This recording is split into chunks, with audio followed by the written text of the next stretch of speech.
can ever find the more wretched hive of scum and villainy. We must be cautious.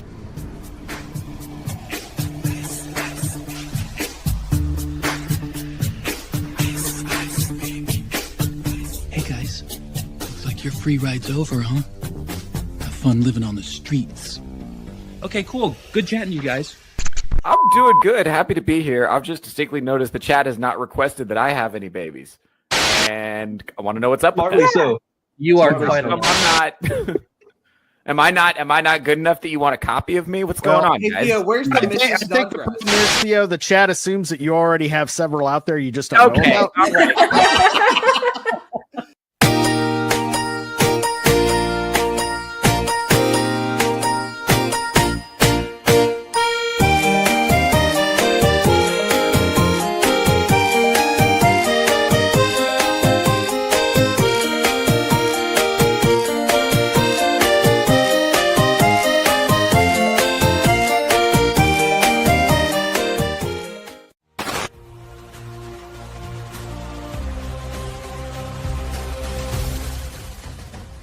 If she's down, a chromosexual now, in a personal place straight out of downtown. Well, she can handle my special needs. If she trying to get happy, got Angelina Jolie. This cake, no matter the baker, I'm reaching for a 7 out of 46. All my promo Down syndrome, I didn't know they started making them like this. What's the OR link? She might be down, but something is definitely a Scarlet Johansson and Hathaway. I bet she is down to fuck. At least the compensate disabled from a Hayek. I need someone special in my life. Me, I'm just one time. Selena Chrome, ask Jenny down the block. This is the rated R material I've been waiting for my whole life.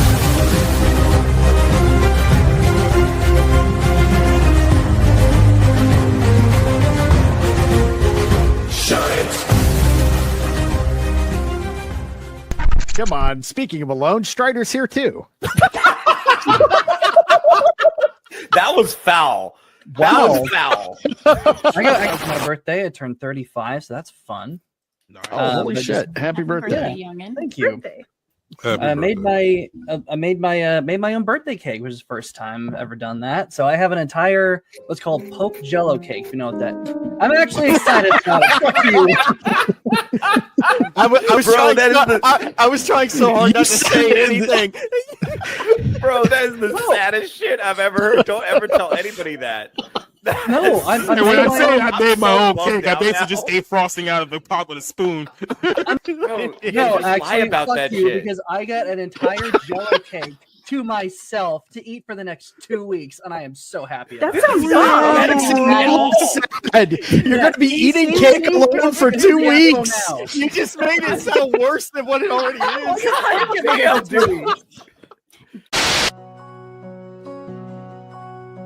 How did you get in here? I'm here. Here for you. Me? Chocolate cake? Game Boy? And me. I would do a horror movie on the killer's perspective where he's trying to kill these guys, but they end up arguing and killing each other first.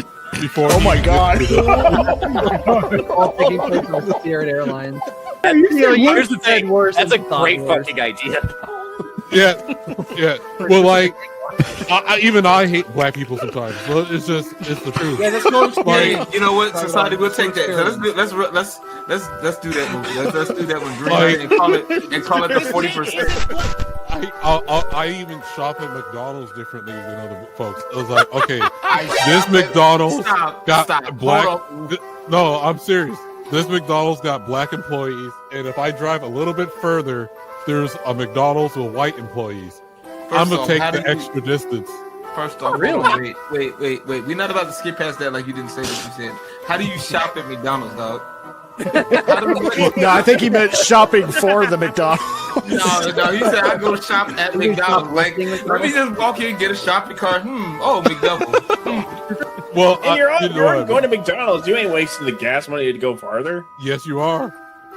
If you want your if you want your food made right, you take the extra step.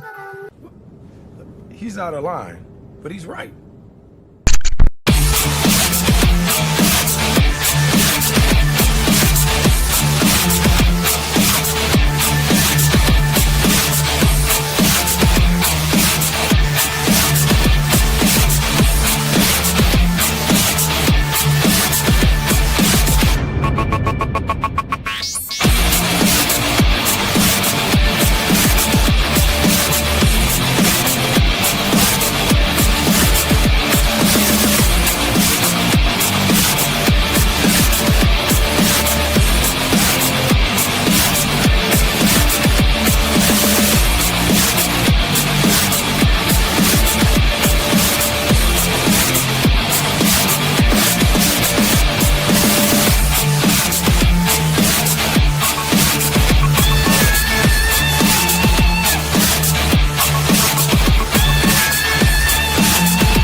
All right.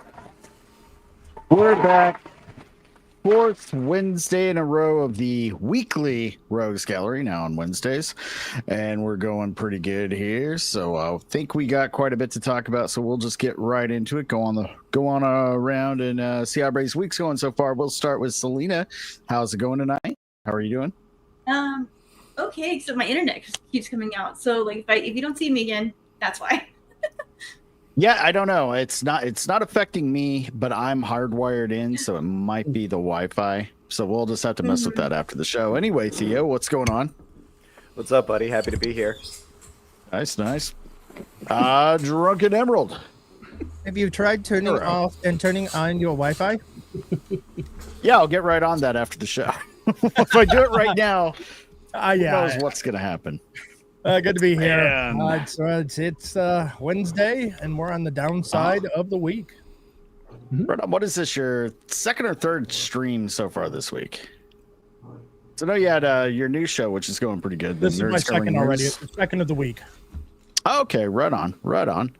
Well, hopefully we don't burn you out before Friday with insert title here, quickly becoming the wildest show on the internet.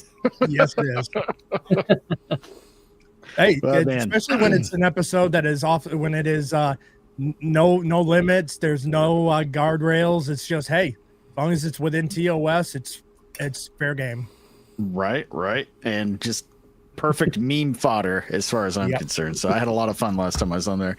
Arza, what's going on, dude? Love the jacket. Nothing much. Never take it off. Thanks. I'll keep the jacket on for a little bit longer so it fits. I'm wearing the glasses today. No, these are not prescription. They're blue light. And their headphones, so I am listening to music right now. Don't worry about it. Final Seasons is coming up, so I'm going to be really busy. I've got 3 papers I have to write, 3 presentations, and 3 final exams, so it's going to be fun. But I'm going to keep my nose to the grindstone, keep pushing out videos during that time. Today's was a filler video, so if you don't want to watch me talk about the Nintendo stuff, don't watch that. But I've got a killer episode coming tomorrow talking about this post from Homath that I think is kind of crazy, so you guys should subscribe to my channel and check that out, because I've had the biggest video I've ever done with 10 subs from 1 video. Oh, dang. That's pretty cool, man. Good job. Strider, what's going on, dude? Doing good. So you amateurs over here doing on stream, 2 or 3 out of however just that many? I'm on stream 2 of 5 this week. So with the Emerald last night, all everyone here, my own tomorrow, and then Friday, and then Saturday D&D is like this is full. It's a full week, but I'm happy to be here. Actually, surprisingly peppy for it. Hell yeah, man! So you're finally doing your own stream tomorrow. Finally, yep. Just me, just shooting the shit, talking about some things that I think are kind of interesting, and gonna be reading a book afterwards. Hopefully, get hidden within the algorithm. And this is the book that I'm going to be reading to everybody. It's the same guy who wrote Gods and Generals, and is the Gettysburg. The book is based off of. He wrote a World War I novel, and last time I read this was about 7 years ago, and really enjoyed it. So I thought I'd do it again. Here, I thought you were going to read a book about your YouTube struggles. Between you and ours, I think we're nerded out for now. So let's talk to Vagabond and bring the cool factor back up. What's going on, Vagabond? Nothing much. Burn.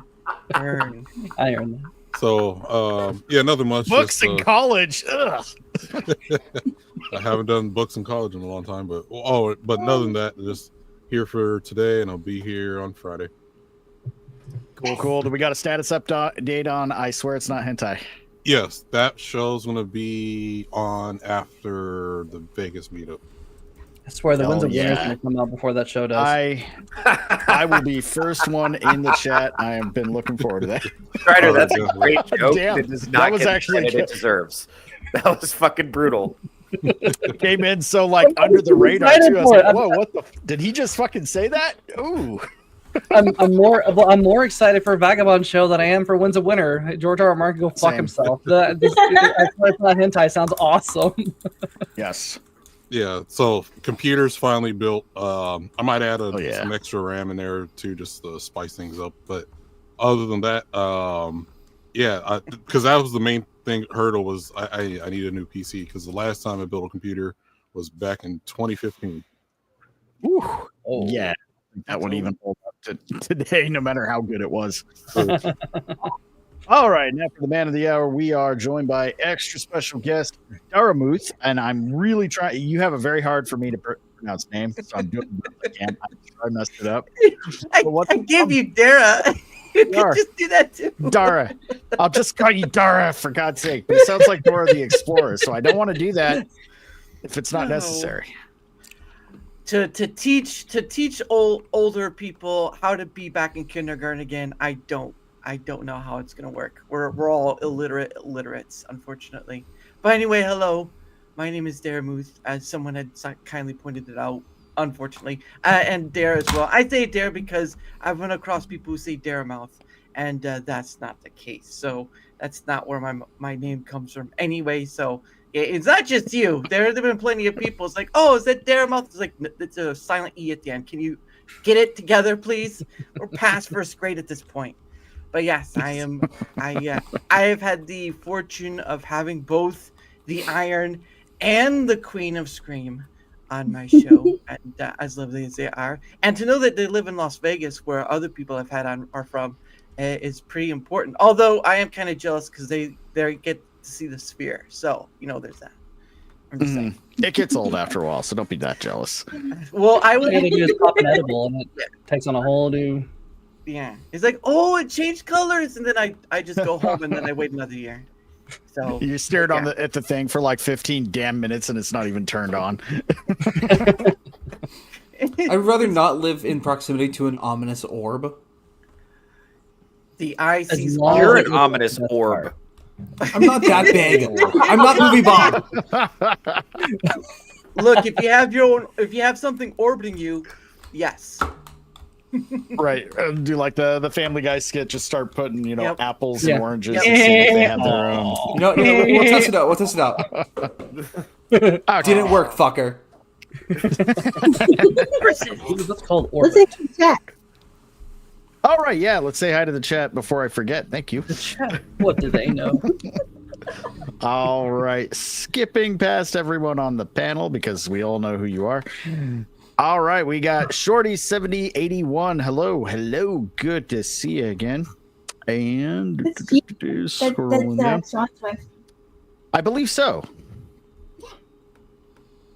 And let's see here. We got Battsauce, member of the panel, but taking the night off, probably taking care of the baby. So that's all good. Beep, beep, motherfucker. All right, let's see. We got the Master Hobo. Wait, I always got to read his. He's got the best intros here. All right. Greetings from the homeless shelter. So today's going to be a 24-hour Rogues Gallery. Not no, but fuck no, never again. That was I don't know. I had so much fun. I wasn't the one streaming for 24 hours. I did have a blast. That was so much fun. Yeah. It's just, see, here's the thing. If nobody checked it out on Saturday, I was doing a 36-hour fast, and I decided to do a 24-hour gaming stream in the middle. I thought, what could go wrong? Nothing, right? This is going to be fun. And it started out great. And then toward the end, and here's another part that a lot of people aren't noticing. I had to do, I didn't have to. I wanted to do 2 shows in the morning that I love doing. Cavecast over on Sammy 3-Peat's channel and Touchgrass over here with Theo. So I did those shows and I tried to take about an hour nap. Didn't really work. And then I went right on to mine. So by that point, I'd already been up since 8 a.m., started the stream at 4 p.m. And I was going into about 11:30, 12 p.m. my time on Sunday. And that's when shit started getting weird. I was sitting there. I'm talking to people, or at least I thought I was talking. I had Arzakhan was there, Selena, I think Theo. There may have been other people. I remember a whole lot of people. Yeah, you were there. The Tin Man and the Cowardly Lion were there as well. Everything got real psychedelic, and I swear to God, I thought we were like talking in person. It was as close as I've come to doing psychedelic drugs as when I used to do psychedelic drugs. So since I was last week. like, okay, fuck it. I gotta pan out because she kept saying talk, like messaging me. I'm like, I am talking. What? Oh no, I haven't been for like 25 minutes. Well, things are going wrong, so time to call it quits. All I'm saying though is so I made it about 19 hours. We do have to play that game. I'm going to count the cave cast, and I'm going to count Touch Grass as part of the 24 hours Yeah, there of you go. streaming. It may not have been a full 24 hours yours, but with everything that you did stream-wise, you did exceed 24 hours of streaming. I exceeded 100%, so you 24 hours. definitely went So over. victory is mine. Yes. You just took a nap With in an the middle, but, you asterisk. know, we have to play that game we played again. Repo, we've got Yes. to do a stream playing that again. That was so much fun. Yes. Just sitting Yeah, out it was only $10, so everybody that can get it should. It's you don't even need a very strong PC to run it, so there's no excuse. I'd love to set up a game stream with everybody. That'd be a lot of And fun. if you go back and watch that segment, you'll see Cyfax threatening my life several times. Well, Cyfax is an angry drunk, so let's just get that out of the way right off the bat. But he was a delight to have on, and that was, oh man, that was hilarious.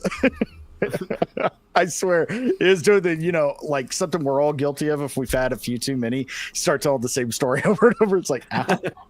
Yeah, I've never done that before.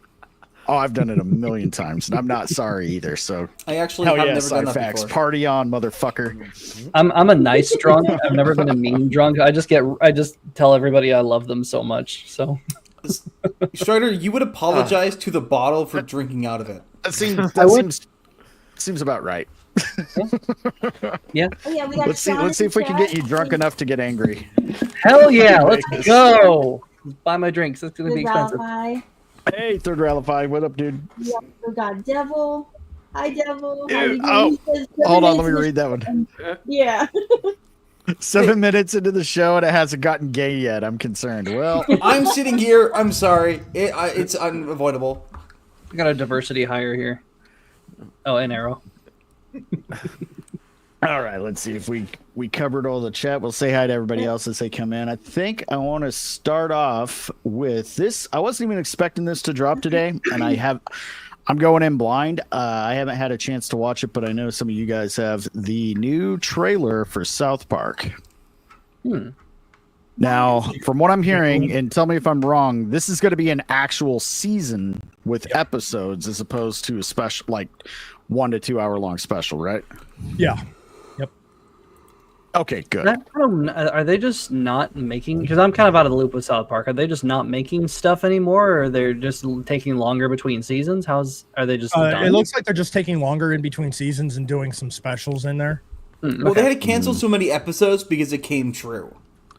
Hey, I am just so you know, you're probably like, right. because it's South Park, let's watch a little bit, pause, watch a little bit. Oh yeah, we're gonna be transformative as hell. We may not even finish the whole thing. Not Luckily, that transformative though. It's only a minute. It's only a minute long, so I think we should be okay. But we'll go ahead and Number start 7 here. seconds. By the end of this, I'm going to be called ma'am.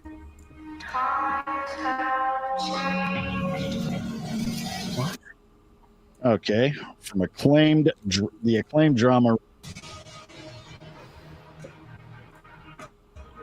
It's interesting what they're doing. Oh, you are really choppy. Yep. Yeah, it is very choppy. It's real choppy. Yeah, you want to share it? Yeah, you go ahead and share it. I think we might. She might be right, and we might be having internet problems. So this might be a short show tonight. Yeah, doing something Everything weird else is- downstairs. Like, I don't know what they've been doing, but they're like digging up lines and stuff. Oh, that's right. They're replacing the electrical wires downstairs. Is it All right. Thus far, the stream Yeah, itself is it fine. sucks. It's just, this is very, very choppy. Okay. Let's try again. Season 27. I can't believe that.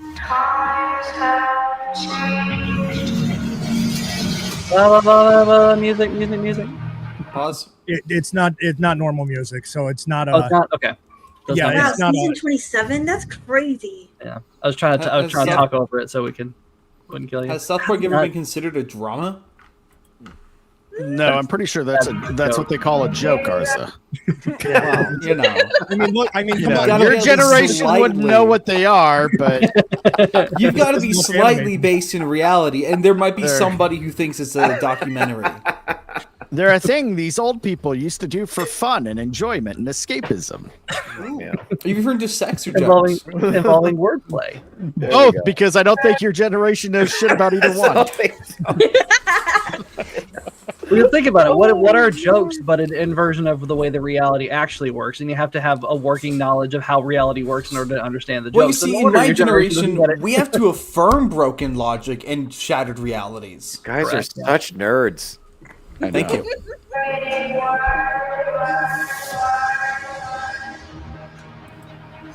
Shelly, have you been taking ketamine? Because I think it could really help you.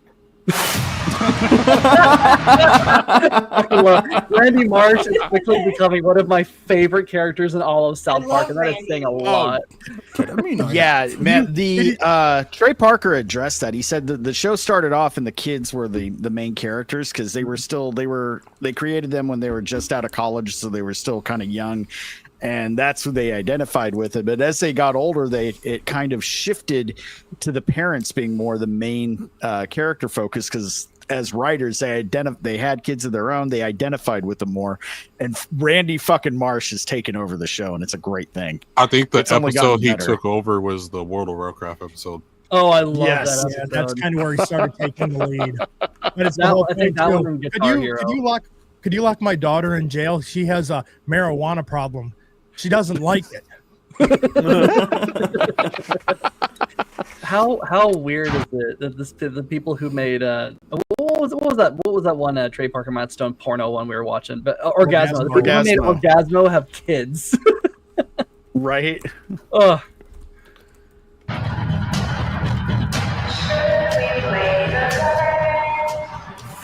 Oh no. No, this is mine. Oh, no. Oh no! Oh no! I wonder what this is gonna be about. Oh boy. We're all gonna get fired.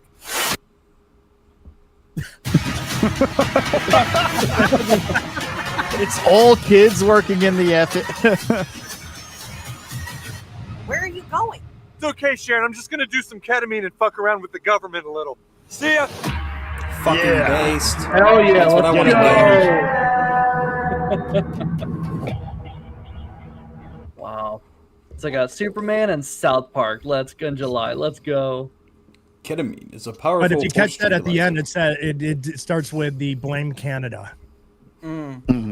Oh, I didn't catch that. That's Yeah. awesome. Well, they may have written that, when all the tensions were pretty high, but that shit's kind of wearing off after today. They folded like a fucking, Yeah. Yeah. You can finish Like- the Or joke on however you want. Quaaludes.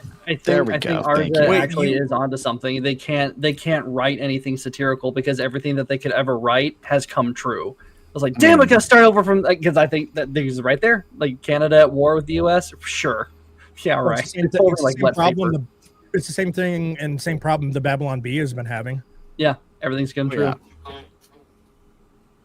Well, that's why they started the Not the Bee. I don't know if the two are affiliated, but that one's even better because it's like you see things that are 100% factual that you would think right off the bat would be satirical bullshit. Like, no way. Yeah. Half the comments are you sure this isn't the Babylon Bee? Babylon Bee Same and company, Not the too. Bee are the same company. Yeah. So they did. They are? It's their Okay. it's their actual news section. I get most of my stupid news from Not the Bee now, and they're accurate. It's correct. They provide all their sources, and it actually happened. It's crazy. So, I mean, I'm always open to more South Park. I liked all the movies they put out. I haven't disliked anything really. I mean, it definitely hasn't lost its edge the way a lot of the other adult cartoons have. Family Guy has kind of gone to shit, and The Simpsons has been a corpse for like 10 years. Yeah. That please put it to bed. It's over. And I fucking loved The Simpsons. Yeah, and The Simpsons is dead because even the new season of Futurama was just as dead. It suffered from the exact same problems. And I mean, if even your spin-offs are shit in the bed, I'm sorry. You should just pack it in. Be done with it, please, for the love You've of had God. a very, very long run. It's just time. Not everything is meant to last forever. Nothing does last forever. And I'm glad you mentioned Futurama because that was my favorite of all the different adult cartoons of the time. followed only. Yeah, fuck yeah, Slurm.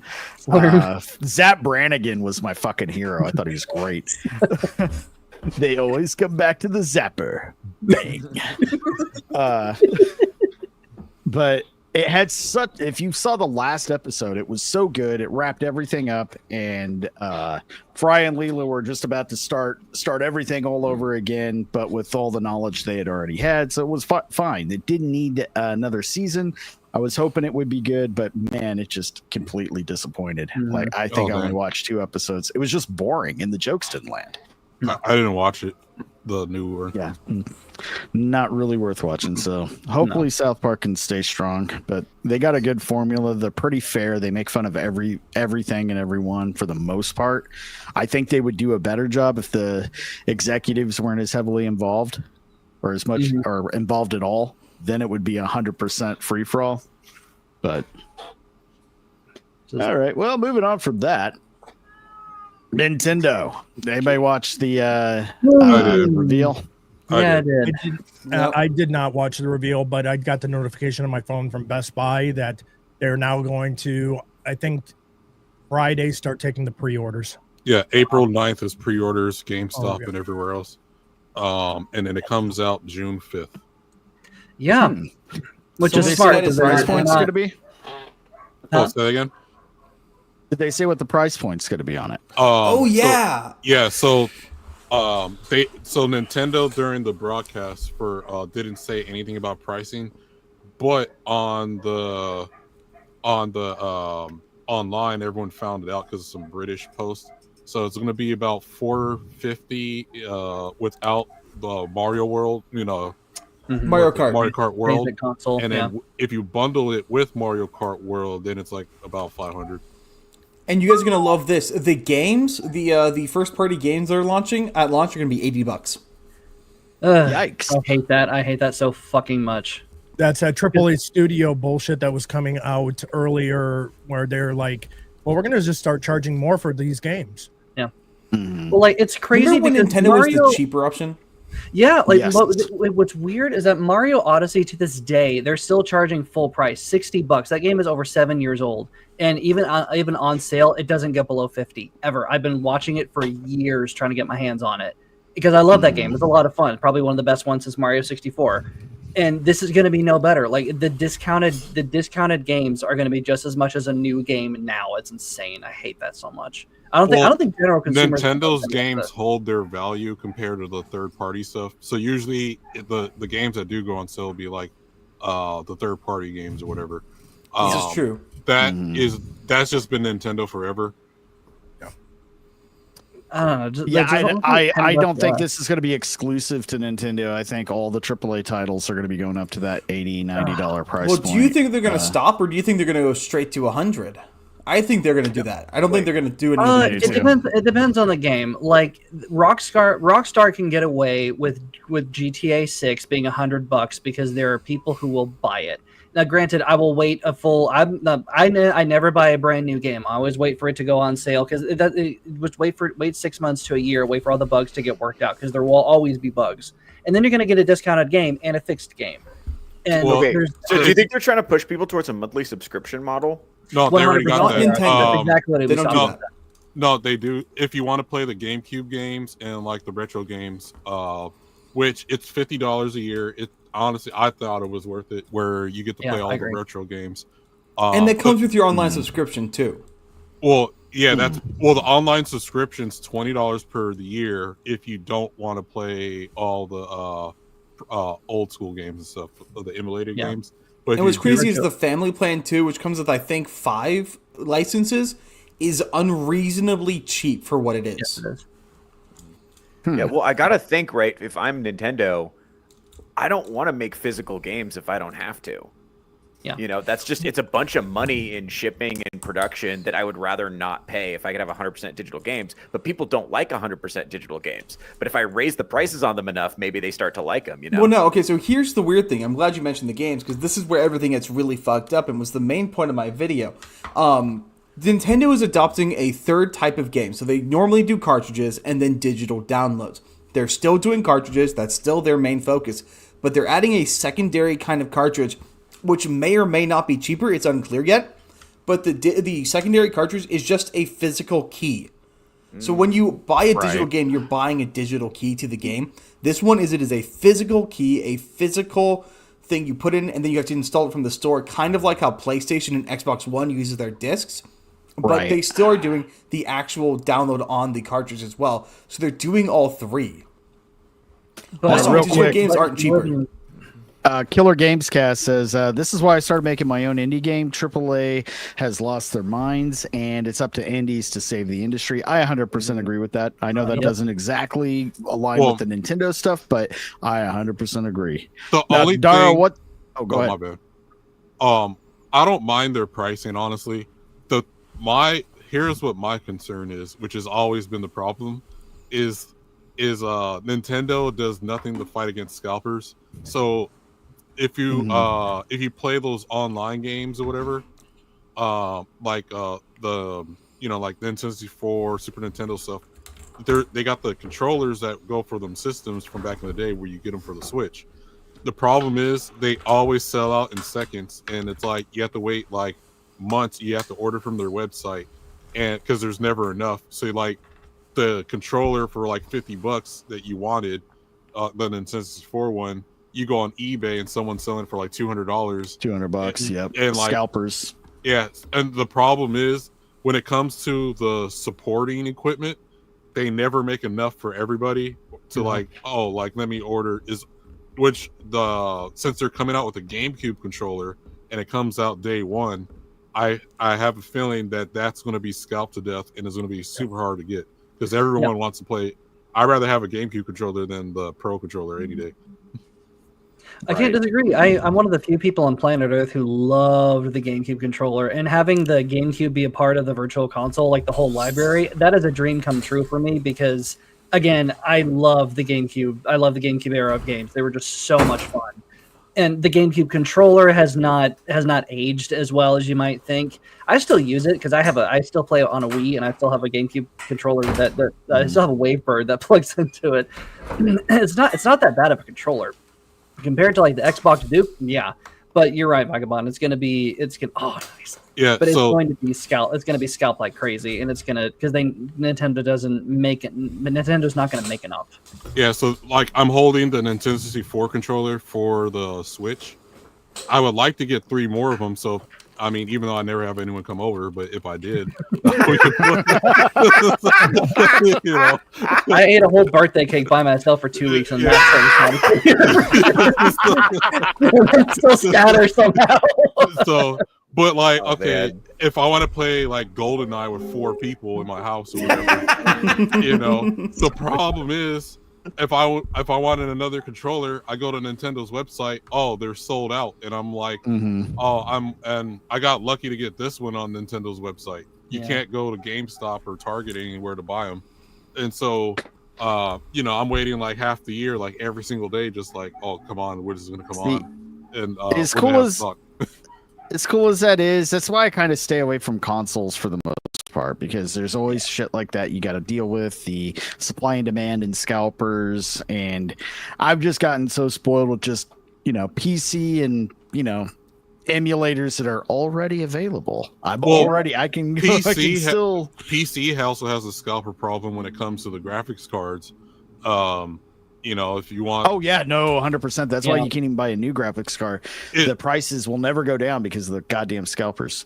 Yeah, but the problem with Nintendo specifically is, like for anyone that wants one of these, is they don't make enough at a time for people to buy them, and you just like if you want to bite the bullet and buy a scalp one, then there you go.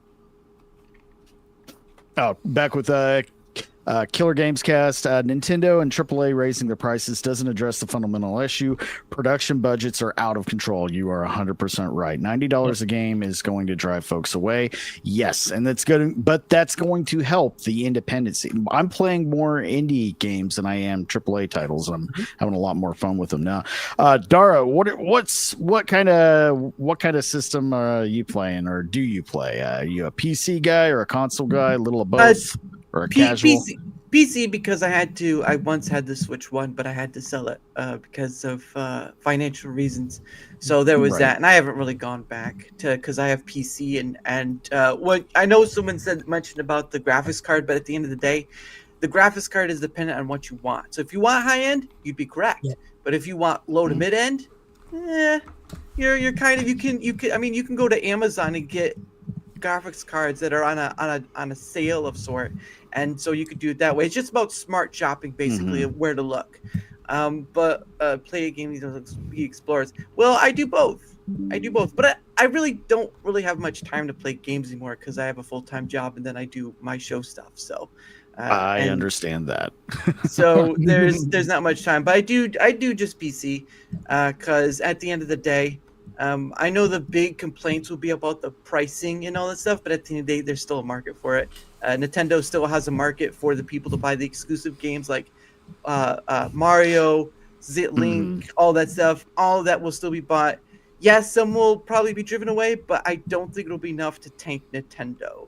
That's the thing, with Nintendo specifically, and to that point, Nintendo has a bigger edge because they have a very rabid fan base for their exclusives. You know, just the Nintendo brand, Mario, Legend of Zelda, Metroid, Mario. If I can also push back on this price complaint a little bit, Mario Kart. I'm not saying I agree with this, but there is a counter argument, and Madame Savvy kind of brought up as well. You go back to when Nintendo was really in its heyday. Games were $80, $90, $100, or translates to about $200 in today's time. So games used to be really expensive.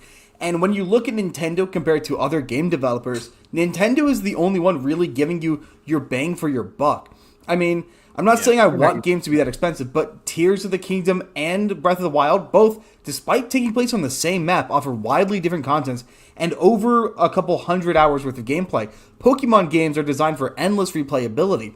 So these games, while they're more expensive, they're really designed to be more expensive, kind of. Like, they justify having a higher price point because you're by very nature gonna buy less of these games per year. The higher price point really only gets you when you're buying 5, 6, 7 games a year.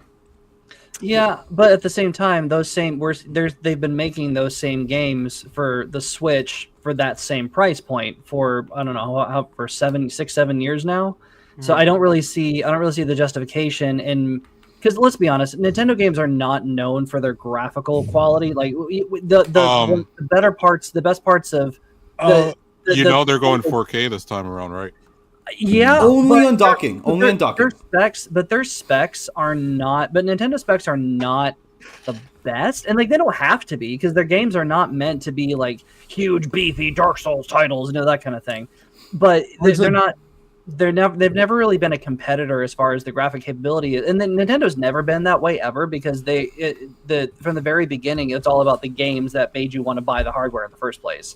So it's never been about graphics because their goal isn't graphic fidelity. Their goal is convenience. Nintendo isn't selling you a fancy product. They're selling you a practical product.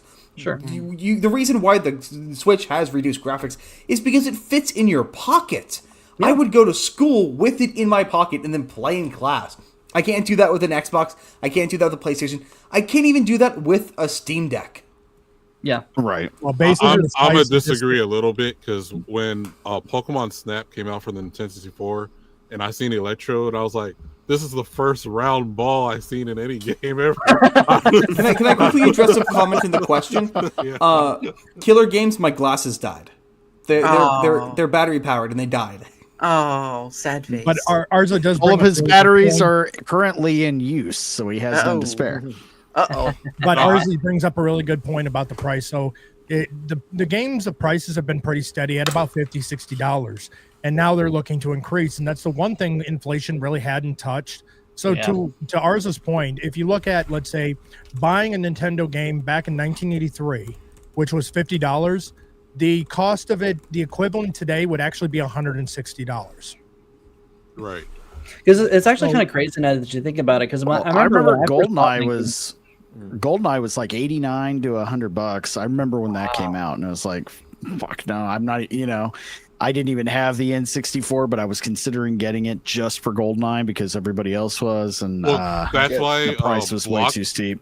That's why Blockbuster was amazing during those periods. Because he's like, hey, that's I'm true. I'm not buying every game. I can at least try the game, and then if I really wanted it, then I'll go buy me a copy. Yeah. Now let me counter I this owned defense. maybe a handful of games as a kid. The majority of my gaming was done on the weekends, renting them from Blockbuster, Hollywood Video, wherever. Game Crazy. Now, to counter my own defense. Go ahead, Arzakhan. No, to counter my own defense, the games that were made back in the olden days were harder to beat. They took longer to beat. And they were designed for multiple replays. They were designed to justify a higher cost. You would play them a lot, and it would take you a long time to beat them, whereas most modern games are easy as fuck to beat. They make the game for the lowest common denominator, so you're spending a lot less time on the game. Yeah, that's true. I would agree with you. And that's kind of why like I don't play a whole lot of RPGs unless it's really worth it. Like I'm just finishing up Zelda Tears of the Kingdom. But honestly, even if, because what's one of the things to switch to is I'm actually kind of excited about. You can buy like an expansion pass that will allow you to upgrade your Switch 1 games and play it on the Switch 2 and it's played on the Switch 2 hardware. However, those games are definitely deserving, and the Zelda games are not even the only ones. There's a bunch of other ones. Those games are deserving of proper hardware to handle it because like both games have incredible performance issues.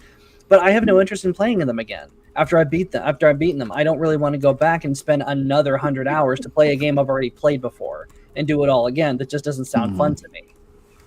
Unless you're like me to collect all the items. Sorry, Dara, go ahead. What'd you say, Selena?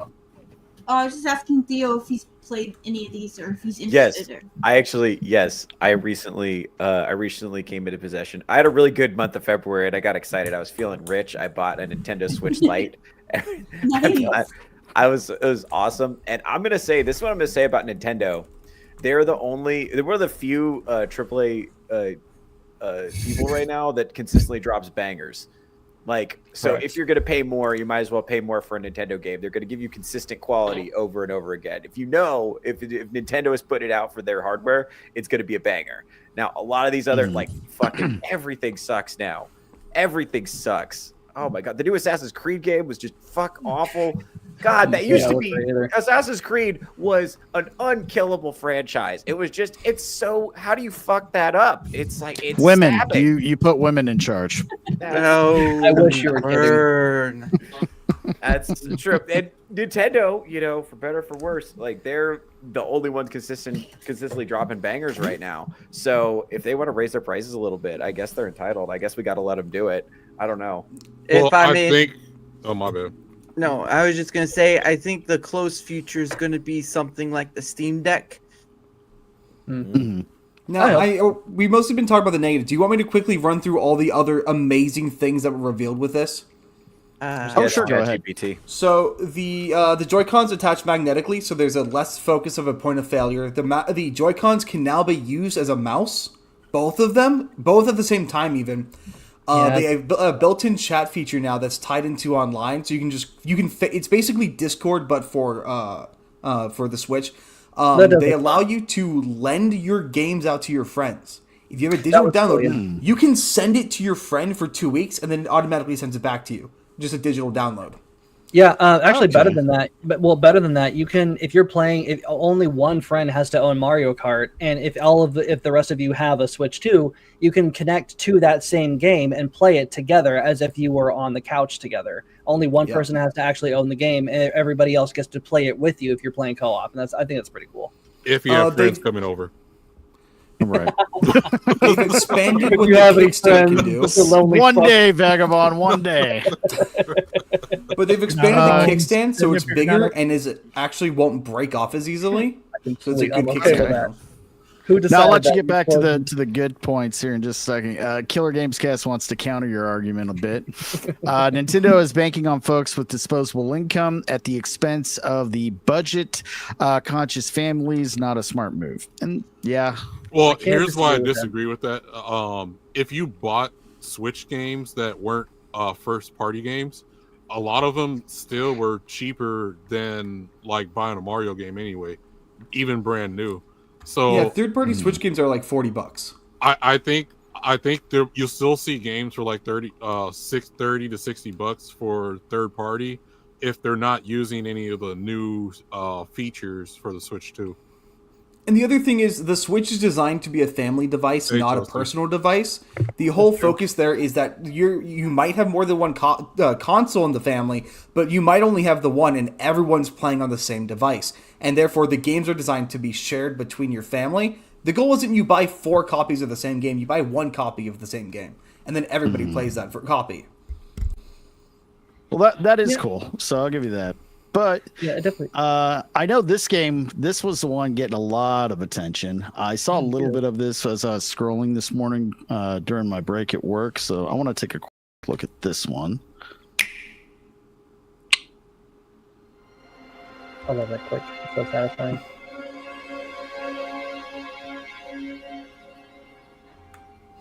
This looks a little. Is this a spin-off of Bloodborne? Does anybody know? Yes, it is. It's from Software. It's okay. I didn't see this. And it's exclusive to the Nintendo Switch. Because Sony won't do anything with it. Okay. Yeah, this It's is going to be a multiplayer big as well. seller. All right. Well, see, I think what Nintendo's doing is they're solving the problem Sony and Microsoft is creating for themselves, which is, yeah, the games might be more pricey, but there's no reason to buy a PlayStation 5 or Xbox if we can just go play on the computer anyway. Also, I do want to remind you guys as well, the newest PlayStation that came out cost $700. That is true. That's 100% For true. improved ray tracing. Idiots. Or any one of us here after Vegas. I think I'm gonna have to go and meme myself for that one. That's a good one. I like that. Yeah, that's good.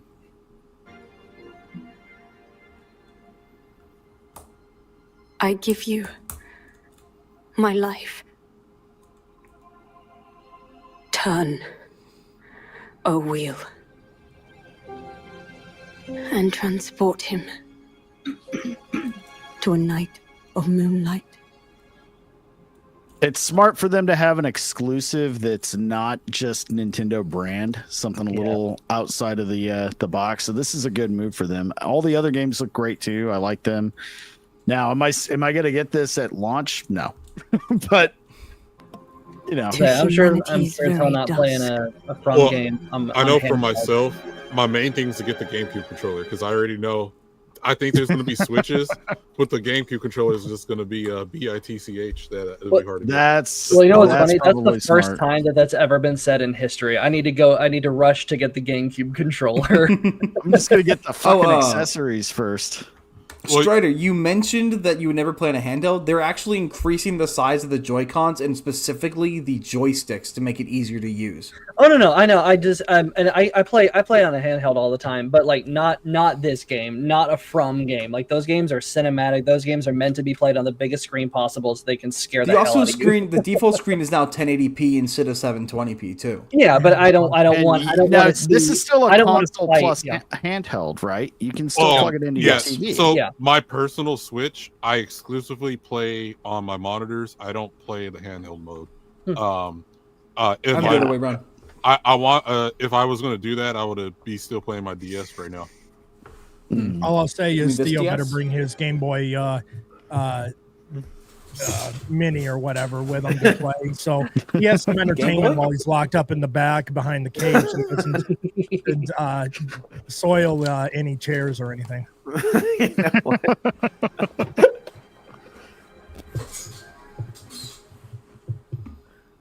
All right, trailer, come on, speed up. This is definitely it's from Soft Game. What do you expect? Yeah. No, it's just from software. Well, now we're getting somewhere. Now, is this still Yarnum? Oh no. I like trains. It's my D&D character. Never mind. Well, all this makes me want to do is play Bloodborne now. I know. That's a great game. I don't know. They just really took an interesting turn with Kirby's Air Ride. Which, by the way, that game is still so expensive to find. The original GameCube version. I got it recently for $90, and I had to exchange a bunch of shit to get it. It's because Nintendo first-party games barely lose their value.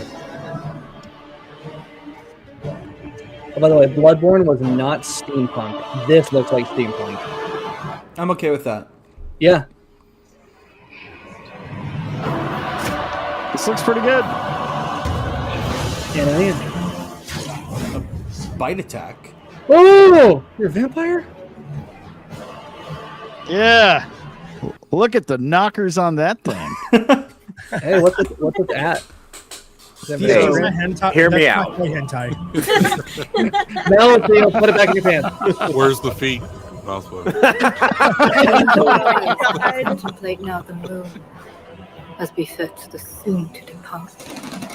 I pray that you are able Guns now? to carry your It had the freaking switch?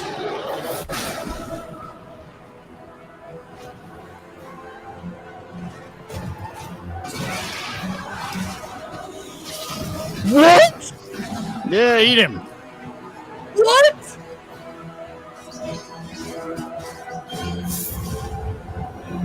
Okay, this is a day one buy now. The moon tears will flow. That's some crazy looking magic. And one alone. All right, cool. Okay. So is it a separate entity or is it a Bloodborne knockoff or a Bloodborne spinoff? Do we know? Well, this one's more like a multiplayer. Well, you can team up.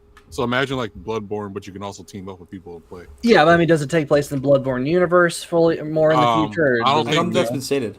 Yeah, but a From Software game, it's not really there's a story they're telling you. You just kind of like run and like figure out yourself and guess. Correct. Yeah. I'm just because it looked a lot.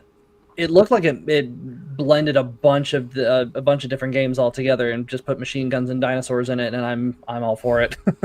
Now, there are two other points of concern that I do have with this. So the new Joy-Cons are coming with a second button on one of them. That's the communications button. And my concern there is people who don't play a lot of Switch games fat finger the buttons already.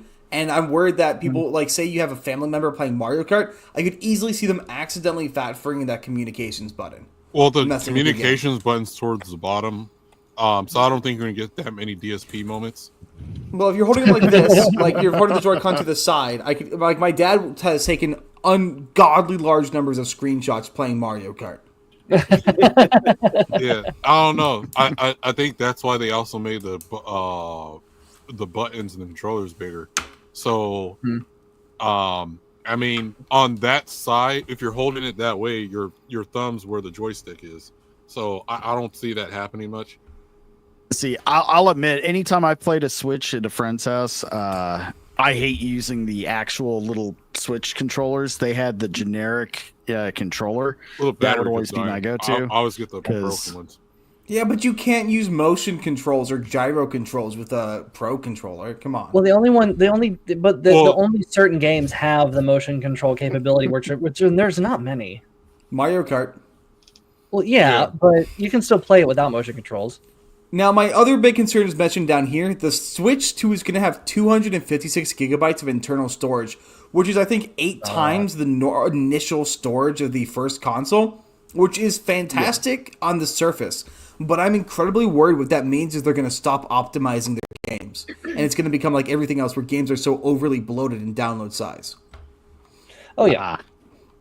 Because I mean, the Switch 2 does not have a lot of storage at all. Like you get a big game like Zelda Breath of the Wild or Tears of the Kingdom, and without your own SD card, I mean, which you can get on Amazon for like $15. It's not that much, but just on its own, yeah, there's not a whole lot of storage for your save files, because you're gonna have to download the game. You can't just put it in. Well, you can with some of them. With the base cartridges, you don't have to install it first. And then the other piece of information that to me is a big deal that nobody else cares about, we get a second USB-C port, which I think is fantastic. Most people don't give a shit. Are we going to get I think people care is just I think that's like the least important thing on the.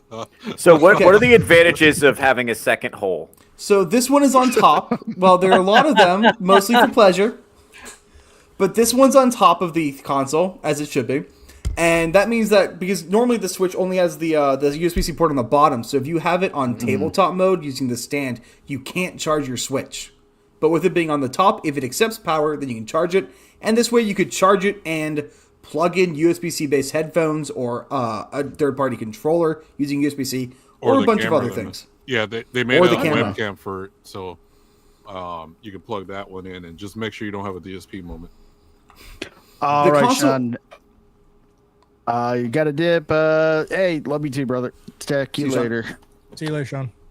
The console also now has a microphone built in, which only matters to me because I really hope that means they're going to add DSi games, which use the microphone a lot. Okay. Yeah, I mean, it looks like it with the chat thing. None of that interests me at all. I could care less about those kind of features.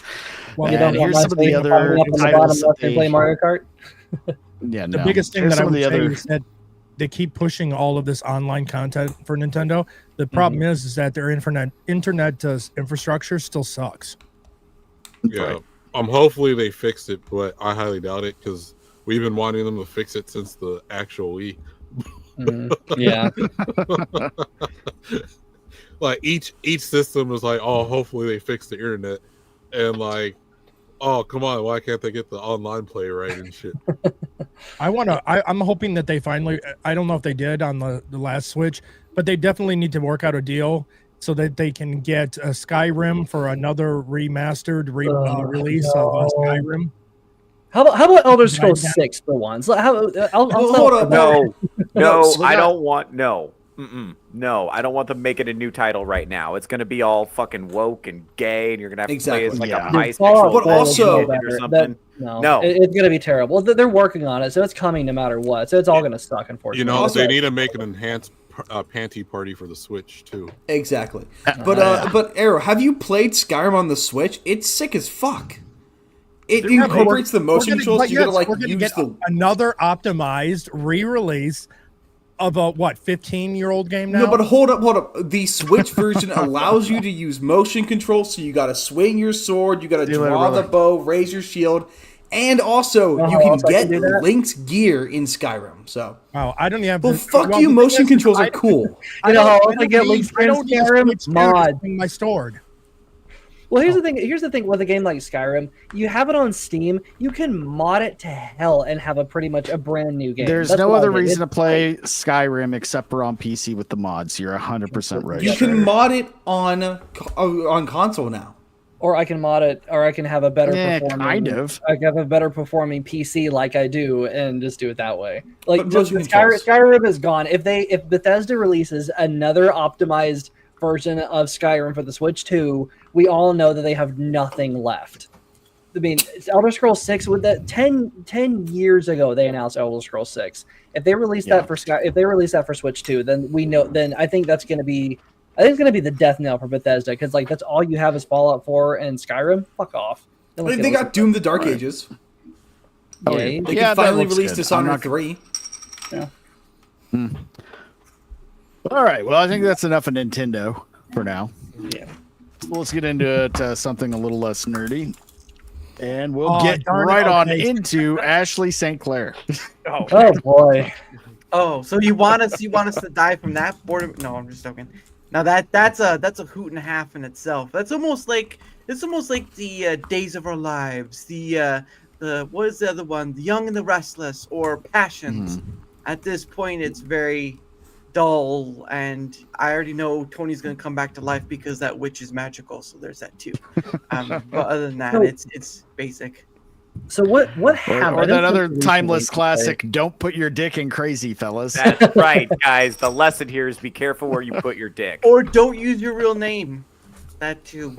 Don't use your real name. Or don't be especially when you're a billionaire. Yeah. Have this part of the segment is Nerds on Horrors. Thank you, Ariel. Hopefully that was my Tuesday night. When that so rocket we'll pull launch this up. just won't quit. Let me just pull this up. I'm going to play this in its entirety because I don't think it'll matter. And while I play it, I'm also going to run to the restroom. So 1 second. Let me get that pulled up. Turn off. I'm sure Theo's got a lot to say about this subject, yes? I hope everybody does. Yeah. All right. Oh, God. So here she is after her. She didn't quite get enough from the settlement, I guess, to raise one kid. She doesn't look very pregnant. So she has to. Oh, no, the kid's already born. Oh, okay. So there's going to be some backstory here, but we'll watch this cringe shit first. I'm selling it because I need to make up for the 60% cut that Elon made to our son's child support. Why do you think that he did that? That's a great question for him.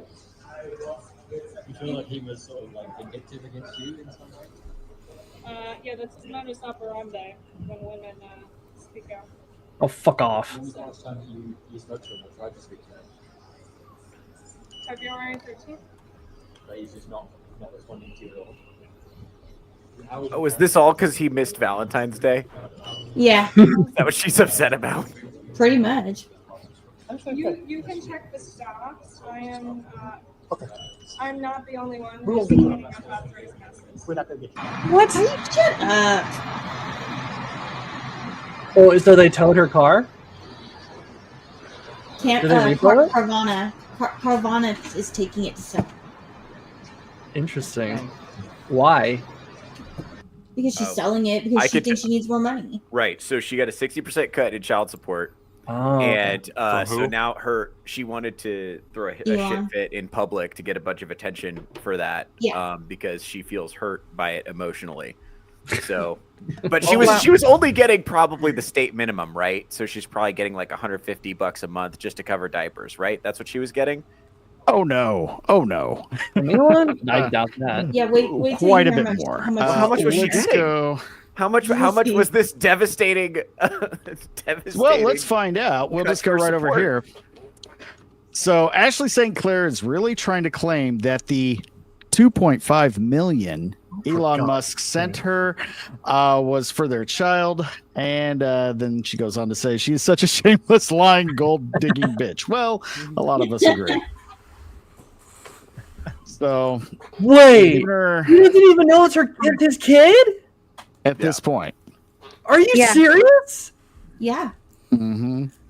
And he's being this generous? God, I wish I could be this rich to pay a whore that much money for a kid I don't know is mine. Well, come on. He can get this out of his couch. Like, this is pocket change for him. So this is nothing. But like, it's kind of, bro, you don't even know what you're Hey, Elon Musk, we have a child. The You guys thing support is- him. I was gonna say it's I have a lot of experience in this area. It's not about the money. She wants him to text her back. That's what this whole thing is about. She just wants him to text her back and he won't. That's what this whole thing is. It's about attention, not money. There's no dollar value that's going to make her go away. She's hurt emotionally and she's going to keep going till she feels like she's had her pound of flesh.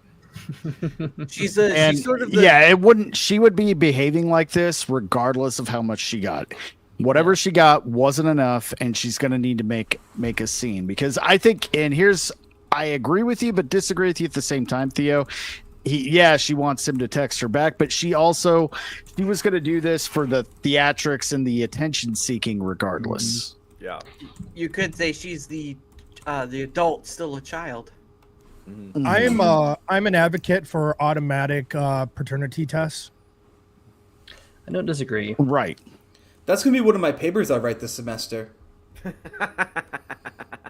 Like, actually, I'm writing a paper on that. Okay, Nice. cool. So here's another one. So Ashley St. Clair, freshly given a cool $2.5 million from Elon Musk, is apparently so broke she's parked her $100,000 Tesla on the curb with a for sale sign, sobbing to reporters that it's the only way to feed and clothe her 6-month-old. Wow. It says, "What's on the menu for this baby? Liquid diamonds." Right. I'd almost feel sorry for her if she wasn't also earning money off of X, if she still is monetized. That is. Well, she's also getting paid a fuck ton on OnlyFans. Oh, is she an OnlyFans chick on top of all this? I had no idea that checks out. This is why you never trust conservative thoughts. Hey, Theo, Theo, look at her you X switch page. on that? It's all porn. Well, Wait, soft she's single now, right? You Theo, have no. a chance. Theo, no. You have a chance. Hold on. Give me a second. Theo, no. Theo. You have as much chance as a hobo with a knapsack. That's what. So I think this is Master the Hobo same actually has charisma, though. So poor girl having to live off ramen, right? Yeah, she knows the struggle we all do, doesn't she? That's not. I've had ramen. That's not bad at all. I made hot dogs Exactly, and man. potatoes for dinner tonight. I'm good. I have to correct myself. She is not a porn star. That is Ashley Sinclair. She's a former. Right. She's a former porn star. She used to be under the handle Sex Laptop, and at that time she was a porn star. But I don't think she's currently practicing. Are you serious? Are you serious about? No, Ashley that's Sinclair? 100% true. Yeah, look up. Yeah, that's Oh, that's okay. I 100% had no true. idea. She Sex was before. laptop? That's the It's lamest called name I've ever heard. It's called residuals, baby. Especially if it's OF. She's got that thing still going. She may not be making new content, but I'll be honest, I'd only heard about her before all of this from she was on Tim Pool before a couple times here and there, and I had heard D-Day Cobra talk about how, you know, she's just one of the typical fake conservative chicks. It's pretty much full of shit and like a legitimate grifter. Like Tommy Lahren. Yeah, exactly. And that's really all I knew about her, you know. And then this happened. Yeah, the bar is just this is unfortunate but true. The bar is lower for women on the internet in terms of what people expect from them as commentators. Like you can because of the simping epidemic. And this is why I'm so passionate about curing the simping epidemic. We'll get there one day. Now, let me go to this one. This one's kind of interesting. So that's kind of funny, though. But let's see. So here she is in 2024, while pregnant, advocating for the use of cycle tracking method instead of the pill. Sorry, Elon. There were warning signs everywhere, you dumb motherfucker. No. You know, my twin sister did that once, had sex with a man one time after being a lesbian for her entire life, and got pregnant. Cycle tracking. Sorry. Lesbians are just one good dick. Professor Savage Dad. Dude, if you know she was on Temple, you know she was a porn star whore. Well, yeah. Oh, holy shit. I scrolled so fast I didn't see. We got Jack Tarlad. What's going on, dude? You highlighted it. I did? Well, I forgot. Oh, somebody highlighted it. No. She did. And I was reading. I was on the other monitors. So let's listen to this real quick.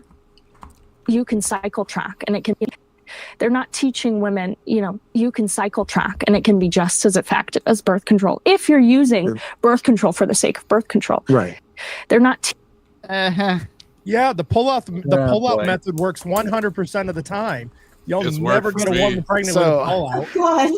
Cycle tracking is 100% effective if you're wanting to bag a fucking a rich guy and get all of that baby payday that you're. I do want to say, in defense of pulling out, I'm 6-0 in pregnancy scares for the record. That you know of. I'm like the Bulls in the finals, baby. I'm undefeated. Well, do we know you're shooting a loaded gun? All I have to do is We do. kids have like curly hair, and I'm good to go. I don't like the fact that Theo does know he is. So yeah, this is what Ashley Sinclair is complaining about. She got a cool $2.5 million plus $500,000 a year. That's her child support. $500,000 a year. That is ridiculous. I mean, If only we had the ability to complain like a whiny little girl she is. Unfortunately, we all don't get that justification, because Lord knows we all need another unimportant, belittling small child that confuses themselves as being an adult. You know what? There's also another thing too called trans age, and she's it. So she's still a kid. You know, You know, she might have. It probably does work. She just like forgot it was like a leap year 1 year or something, and like daylight savings, and threw her time off. But she gets and this is also it's an accountability issue with a lot of women her age. They kind of stay in that state of adolescence and zero accountability whatsoever because they're told that's okay and that's expected. Mm-hmm. But of course she's here talking about Tommy Lara, and they're like birds of a feather much. She got so much stuff because she got two Tesla vehicles that were the Cybertruck and the car that she stole. They're both worth over $100,000. She got like a $40,000 a month apartment. She's getting $2.5 million in cash plus $500K a year. And fuck, man, for all that, Elon could try to put a baby in me. Like I don't know. You know what I'm saying? Like, I don't.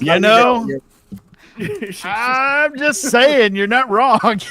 That's a lot, right, dude.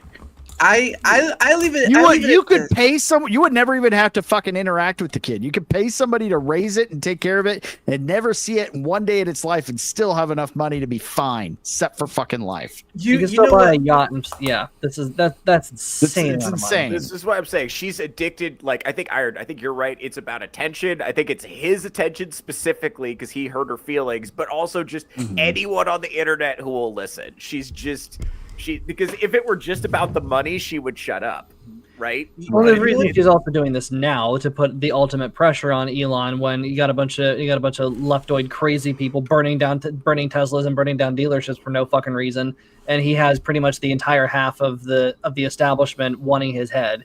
So this is just yet another. And does anybody here believe that she did this of her own fruition? No. She was contacted. She was made to say this shit. There was nothing, and she was more than willing to go along with it. She basically there's text messages between her and her girlfriend. It's like, I'm going to get pregnant by this guy. Like it's literally out there. Yeah, she was going after it.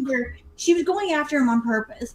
And she's a professional victim, in my opinion. She's just, raking in the money and wanting the fame and trying to be the, look at me, I had a child with a rich guy and now he won't talk to me. Well, fuck you. You know what the sad part about all this will be, minus the money, is that there are people like this, men and women, obviously, that do this. And they're still kids, and you ask yourself, why are they parents? They shouldn't be parents. Now, obviously, if you're not a parent, whatever, you're going to have those different viewpoints, but the matter of fact is that the one who will suffer the most is the kid, because it's innocent crossfire, and the unfortunate truth is there will be a lot of people that will celebrate it, a lot of people that will complain about it, and nothing most likely will change. And that's the sad part. So what do you guys think the odds are, just to hit him where it hurts, she transes up this kid? Oh, probably. God. Because she's not a conservative or right leaning in any way. This is all an act, like a lot of these broads. It's just, this is how they're trying to find their shtick and their grift, and you can tell once you start drilling them and their real opinions start leaking out, it's like, okay, this you're not about this. You're really over there. This is just a mask. But another thing I wanted to bring up, this is a culture that's been around for, as long as I've been alive, if not longer, of no matter what the circumstances of the divorce or the conception of a kid, it's always, you go girl, get that money, get them for everything they're worth. You deserve it. I see women root for each other, even if the woman's in fault in the divorce. Like, oh, he was working all the time. I was lonely, so I started sleeping with the unemployed guy that lived down the hall. And now he's moving into his house, and I'm keeping everything. You go, girl, get what you're owed. It's the sisterhood. The sisterhood backed up everything. No, to be fair, when Adele's husband got half, I cheered a little bit. I'll be honest with you. I do that too. You know what I'm saying? I do that too. I'm guilty of it. Well, the thing is, I don't know. I maybe speaking in generalities, men are far more likely to be like, okay, well, was that deserved or not? Whereas women seem to me at least far more likely to say, yes, cheat that. Yeah, that guy ain't shit. And not ask any further questions, even if she's the one that was in the wrong. I will say I think in general that's true. I think a lot of women though have been criticizing this chick in public pretty honestly. And that actually gives me hope for society. Yeah, we got to in give general. it up to them. Like I think women see right through what she's doing. The chick posting, the majority of these, some of the most scathing ones where they're calling her a gold digging whore bitch and all this. It's great. So, okay, well, so because that culture I was talking about gives women a bad name, because there are women that need to go through a divorce and need to have something to support the kids and all that. There's assholes out there that abandon their families and need to be held to account. That's true. But it's the culture that makes it like all men need to be held to account, even if they're already accountable as much as fucking possible. Yeah. And I do want to note. I think that I saw a study that said I think it was like 60% of misogynistic abuse that's posted online is posted by women. And so I think it's really important to remember that most women don't buy into this shit either. Yeah. This is. Well, some of the worst comments that I've seen on the internet have come from women talking about male abuse and self-deletion and everything and then men suffering in general. You look at any given Instagram post talking about that, and half of them, about 75% of them, are all miserable feminists being like, yeah, that number needs to be higher. Yeah, you deserve to be miserable, all that shit. Like, women are nasty. Okay, I want you to picture what the person who posted that looks like. I want you to picture her like sucking on her vape, kind of laying on her side in an apartment that smells like Theo, stop describing your dream girl. And she's like, Theo, you're already asking for her and she's pretend. It's like, bro, and she's taking her fucking Xanax and her SSRI, and then she's posting on Twitter that men should kill themselves when she's not, seen a man before. But like, also, I was already asking what her number is. Half of these women attacking Ashley Sinclair are just mad that she got the bag first. I don't know about that. I think a lot of them are mad about it in general. Because women are like scumbaggery of this woman. We hope. Yeah, women are like a labor union, and behavior like this makes it hard on every single woman. Because it's like, bitch, what are you doing? Stop! It's like fine. You can chase after him to have a baby with him, so you can get your bag. But be cool about it. Damn. Behavior like this makes it harder for every other woman to get married, and women kind of like subconsciously know that. So when they see it, I think it's worse than that. I think it's worse than that. It makes them harder to get married to rich men. Because they wouldn't give a shit if Elon Musk was just like the fry cook at the nearby McDonald's, the white one, Vagabond. But even the fact that it's Elon, they're like, oh, you horrible person. I would say even men who are not rich will cite this as a reason to not move forward with marriage. It hurts. Are they necessarily unjustified in that fear? No, I'm not saying they are. And I think women see that and they're like, shut the fuck up, you're ruining it out here. Stop it. Now, do want to go back to what you said, Strider. All the women that are posting you should be more miserable. Now, I kind of want to white knight a little bit for women in general, because that's more of a leftist mentality. That's all of them on that side. You see the same thing from male feminists say the same thing. Yes, we deserve it worse because we're awful. Please sleep with me, all of you. And please put it in a cage. All of those activist types. Theo, how many do you own? That's none of your business. It's also none of your business who has the key. All right. Like I really wasn't even interested in this story, but Selena's been so angry about it. It's like, okay, I promise we'll talk about it. It pisses me off. Like, she's such a fucking user. Like, you're disgusting. Like, and this goes for a lot of women. I mean, she's going after a rich guy, but you gotta wonder, like, how many times has she done this to just a regular guy? Like, not the baby thing, but maybe just like using it for money or whatever, right?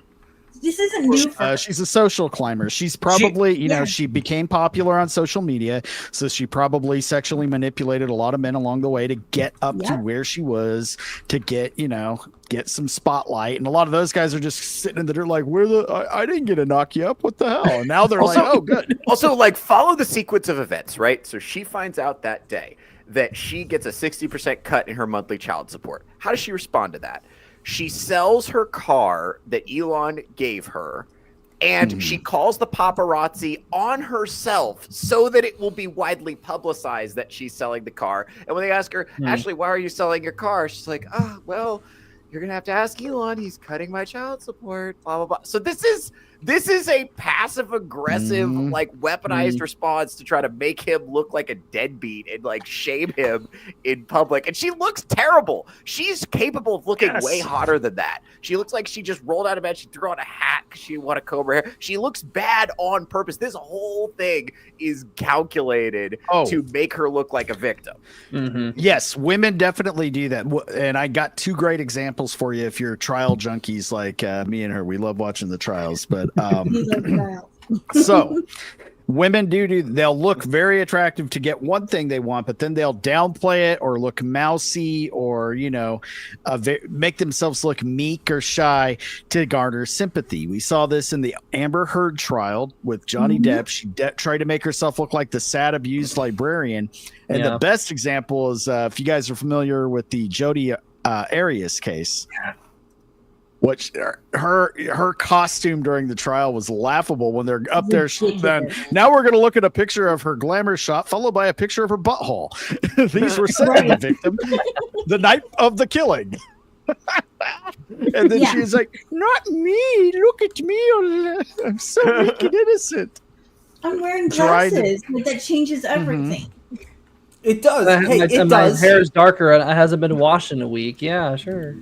So the way she was dressed, trying to look like, like poor, unkept single mom, that was completely calculated. Yeah. Yeah. Because she knows exactly because she would be the kind of person that would think in those terms and know exactly what to do in order to look more sympathetic in front of the camera, because that's what she does. Yeah, I think that trend kind of started with Betty Broderick in the 90s after she had murdered her husband. The whole thing was to make her look, housewifey, very, like glasses, and that's like the main thing that people do in trials now when it comes to women. Let's make them look housewifey. Let's make them look dowdy, a little meek, like innocent, mousy, and then you hear like Jodi Arias's sex tapes, and you're like, oh, The library's hiding a dark side. What's her at? Oh God, no, you don't want her at. She's not going anywhere for a long time. She's in Arizona. If you want to. So I know where to find her. Oh my God. I'm worried about you. Well, he needs I'm proud of you, to buddy. cake with.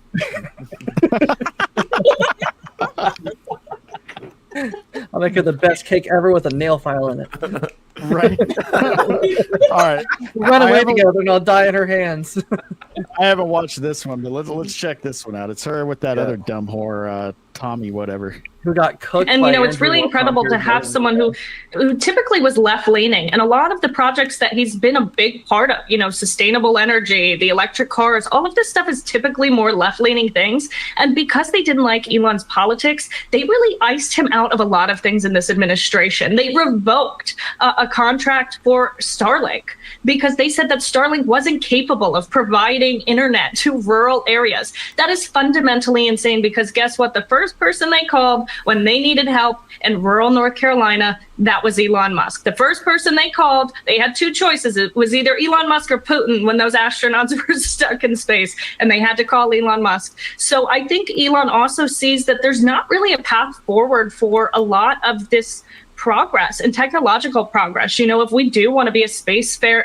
Funny thing is, with all of her actions right now, she's going to be the most anti-Trump, anti-Elon Musk, anti-right or even conservative party person out there. I think she was basically a plant. I think this was a big honeypot because they knew Elon would be a problem. So they picked a chick that was right around his age, his type, and by age I mean preference, not his actual age.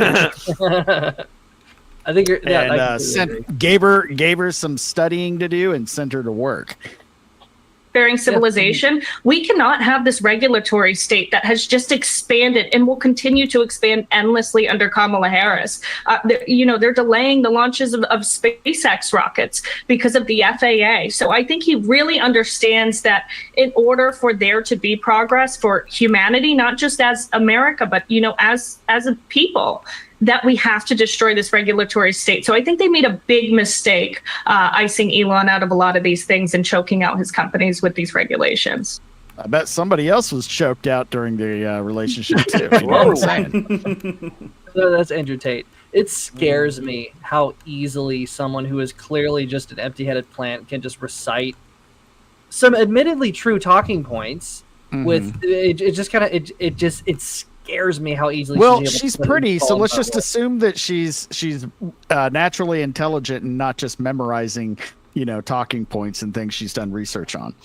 The longer I live, the more I realize when she's got voluptuous breasts. Does she though? Voluptuous, huh? Does she though? It sounded good. I don't fucking know. I mean, yeah, the presence of tits does not necessarily mean voluptuous, but okay. Well, let's see if we got any. Oh, no wonder she's on Tim Pool. She calling for civil war. Oh yeah. Do you think Tim Pool hit it too? Yes. Yes. Really? Isn't he married? Absolutely, That yes. anything. Yeah, now he is. Only recently got married because she got pregnant. I think what he did was try to listen, have her listen to his music. That's what he did. That would make sense because he's easily one of the most recognizable, not really even conservative, but just like center right, just centrist voices on the internet now. So that would make sense that if they were setting her up to be Elon's foil, then I mean it would stand to reason that she would just take that one extra step. He'd be another step to get there. It's possible. Now, do you think somebody actually is pulling the strings with her and directing her where to go, or do you think she's just social climbing, clout chasing? The former, 100%. Baby snatcher, whatever the word is, when you purposely get knocked up for child support. The fact that it's happening now, this is 100% planned. All right. Anybody else got any thoughts? I'm looking for any other articles on this before we run this topic into the ground. I think just like she was. I think the big old adage everyone needs to remind themselves is that no matter who you think is on your side or you celebrate, no. And I think a lot of people jumping in first rather than taking a seat back a bit is more to do with the human condition and the biases we have. Because honestly, we all have a bias. No one's from that. But if this goes to show anything, like all other things we see on social media, you either step back and learn, or you just get sucked into the whirlpool of what social media is. And a lot of people are in that remark. And of course, some will keep believing her because they're already in. They've cashed their chips, and now she holds a what's the word? A social thing with currency. Whatever currency, yeah. And while it's diminished a bit, she still has some form of sway, but that'll be until it's found out if the baby is Elon's or not. Because if it is Elon's and it's proven to, that's going to cause more. If it's not, then she'll just be a laughing stock and just be the child she is and go away. Maybe. Sure. But at the end of the day, I think this is another lesson which we all need to learn. Don't meet your heroes. Don't instantly trust people right away. And for goodness sake, social media is what it is. It's just it isn't real to the aspect of what we believe reality to be, which is wide and different for many people. So. Don't have sex with your fans. It's a bad idea. Right. It never goes well. Do not have sex with your fans. Don't do it. What that depends on if it's electric or handheld. All I'll say is, in the case of Tim Pool, it's going to be really odd when the baby gets older and starts talking about blockchain and graphene to find out it's actually Ian's kid, not Tim's. Shit. Oh no. The kid's 3 and just has this like mane of curly hair. Like, what the fuck, Ian? Wait a minute. Wasn't he supposed to have a beanie at birth? Right. Yeah. Oh, yeah. That's if the kid doesn't have a receding hairline, it's like jigs up, Ian. Wait a minute.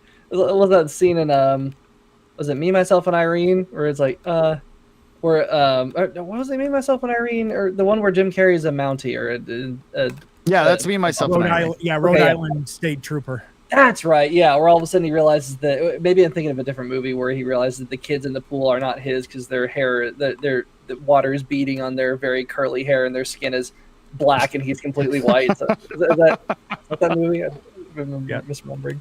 Okay. Another comedy that couldn't be made by today's standard. Yeah, she cheated on him with the black little person that had a lot of swag. Right. Yep. Midget. Yep. Oh my gosh. I got to admit though, the three his sons, those kids actually stole that movie. They were great. Yeah. Wait, the black kids stole the movie? They did.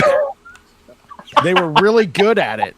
Like they were born to do it? I know, they're naturally inclined.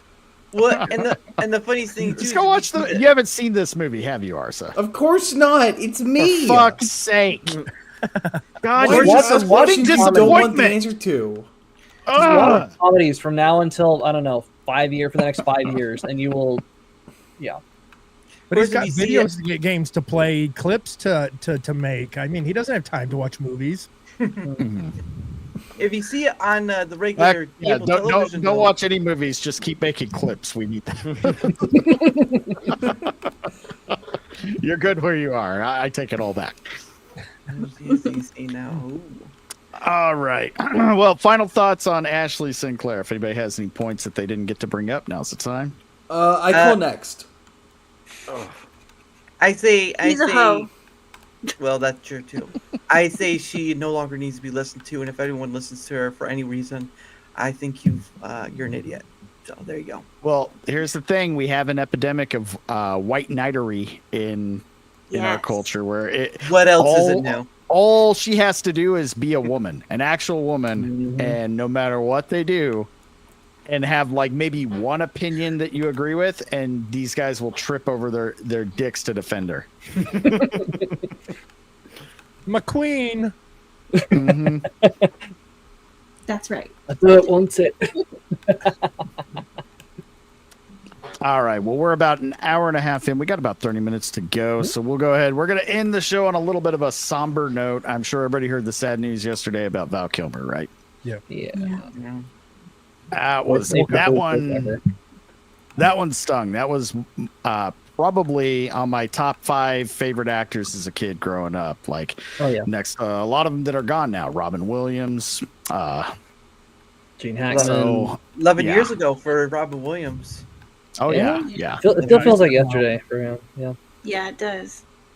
But I mean, yeah, I grew up on Willow, Top Gun, and then of course I thought he was a great Batman, even though the movie he was in kind of sucked. It was a great Batman, yeah. Yeah, but he could have gone on if they would have done Batman Begins, but in the late '90s with him casting, it would have been great. Can't forget Tombstone, Doc Holliday, easily his Tombstone is one of my favorite roles. That is my favorite Western of all time, and one of my top 5 favorite movies of all time. 100%. I could watch it. I could watch it right now. I would happily stay up late and watch. But can't forget easily one of his best roles was Heat. It was Chris Shiherlis in Heat. That movie was great, but Val Kilmer, it was considering very small.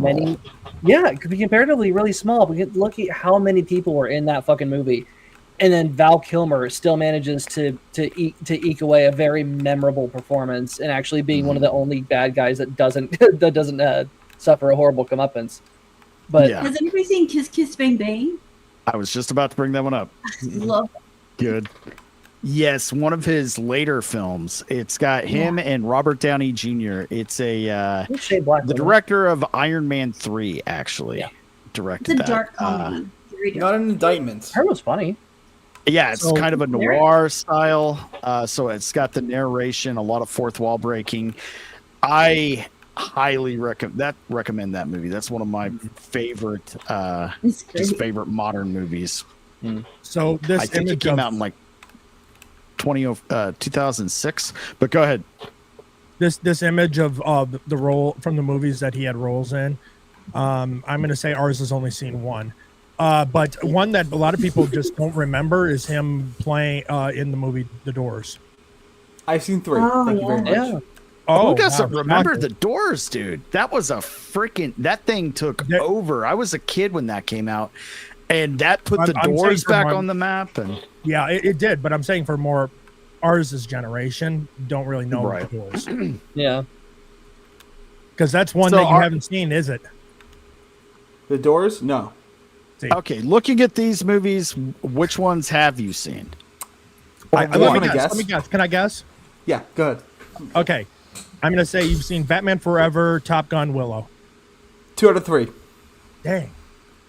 Those Which are the one did I only get two wrong? you've seen. I'm guessing No, I've not seen Willow. one other. I've seen Top okay. Gun, Willow, and Tombstone of the movies that are here. Okay. Oh, you've not Okay, seen nice. Batman That- Forever. Okay. I've not seen Batman Forever. Really? Like, the That's, only that's old surprising. Batman movie I've seen is Batman and Robin, and I hate that movie. Well, yeah, everyone hates that movie. No, I hate it for personal reasons. You see, I was young. I was like 10, 15, or I was 10 or 12 when I saw it. And my parents were at some random person's house doing a game night. I brought my Pokemon cards, got tired, forgot them, and then the family wouldn't give the cards back. Oh. Watch it anyway. It was the Hey, movie's Dad. fault. So It's the only movie you'll see Arnold Schwarzenegger doing ice puns. It's nice. It's nice to see you. I'm okay with that. I don't need to see him do it The again. dinosaurs. The Ice Age. The Ice Age. Oh yeah. One of his very underrated performances, The Ghost in the Darkness. Ever see that where he's hunting down lions with Michael? yeah. Douglas? That is a great freaking movie with him and Michael Douglas. Yeah, fantastic. Based on a true story too. I read pretty faithful actually to the real account. With of course Michael Douglas wasn't in it, and the an American hunter never came along and helped. It was basically him and a bunch of people that got eaten so he could shoot them. Yeah, that was a What's great wrong with movie. that? Don't forget Uma Thurman and oh wait, no, that's not the one. Never mind. Oh yeah, Uma Thurman was the one with Arnold Schwarzenegger too. That was yeah. That was Poison exciting Ivy. to see. Yeah. You guys want to hate me? Oh, the first time I Already heard the name do. Uma Thurman was in a Fall Out Boy song. The first time you heard Uma Thurman, Oh, you know, Darnell, that doesn't really bother me. I think Uma Thurman's extremely overrated and very unattractive. Darnell. Yeah, good song, her, though. her Chat daughter is brings way up more what she did. attractive. One at a time, guys. Sorry. I'm gonna say Darnell over in the Rumble chat has brought up Real Genius. Real Genius is a great movie. Kind of a typical 80s teen 80s. comedy. Yep. That one was a little more, it wasn't as raunchy. It was PG-13, so kind of I think it was just trying to ride on the coattails of Weird Science. I think it was after that movie, if I'm not mistaken. But it was a good one. Top Secret is a great comedy. The underwater scene alone is just so freaking good. Darnell, fuck all those movies. Well, fuck you, Darnell. Oh, yeah. What do you mean? Those are great He's just movies. upset that there aren't enough middle schoolers in them. Oh no! Jesus. Well, according to the family, he did pass away from pneumonia. Yeah. Which is pretty basically the kind of aggressive throat cancer that he had. He was going to have problems the rest of his life, and that's kind of typical. Even after you beat it, you're prone to infection and illness, and that's really unfortunate. The thing is with him, anything else could have happened to him. He could have gotten kind of cancer that caused a limb to be amputated or maybe some disfigurement. If he would have kept his voice, he could have kept working up until the day he did pass. But because that voice was freaking iconic. I mean, they cashed in on it on Prince of Egypt. I'm surprised he didn't get more voice work because the dude's voice was like, you always knew if it was him speaking. And I think he sung in that too, in Prince of Egypt. Yeah, he did. Did he really? Yeah. Yeah. You know, I have the tape lying around. I might watch it because I haven't seen that one actually. Just Prince of Egypt is a watch that. That's a great Excellent movie. script, so well written. Yeah, You can go see it on YouTube for free with ads. But I've got a VHS tape, so why would I do that? Even better. Because you can see it with ads. Well, I'm trying to Brave, that doesn't matter. Ads. If Kinda- you have it is Brave kinda cool, with ads. It is kind of cool though. His last screen credit was Top Gun Maverick. That was a good one to go Yes. out on. In fact, I'm looking for that. That was posted earlier today. I was going to Yeah. pull that up. While I'm looking for that, I'm sure because the guy is in so many well-loved movies. In fact, he was even the shitty movies he was in. I liked. I didn't really dislike any of his work, but we'll start at the bottom with Vagabond. We'll go through favorite Val Kilmer movie if you had to pick one on the spot. Tombstone. Hell yeah. Strider? Tombstone. Yeah, Tombstone, Prince of Egypt, and Heat in that order. Even like Top Gun's good, but I mean he was never bad in any movie. He was in a bunch of bad movies, but he was never bad in them. Drunken? Yeah, Tombstone and Heat. Tombstone and Heat. Okay, Dara? I think I'll have to go with Prince of Egypt because that was I think they did again. This was done by DreamWorks, so they did try to do. I think it was Joseph, but it wasn't the same.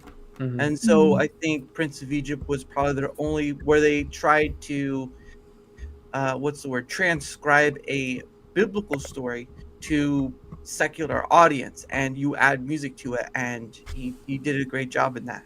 And that was what year was that? Does anyone know that? That was 97, I think. 97? Yeah, I was going to say 96, 97. I saw that in theaters. And when did he know about his throat cancer?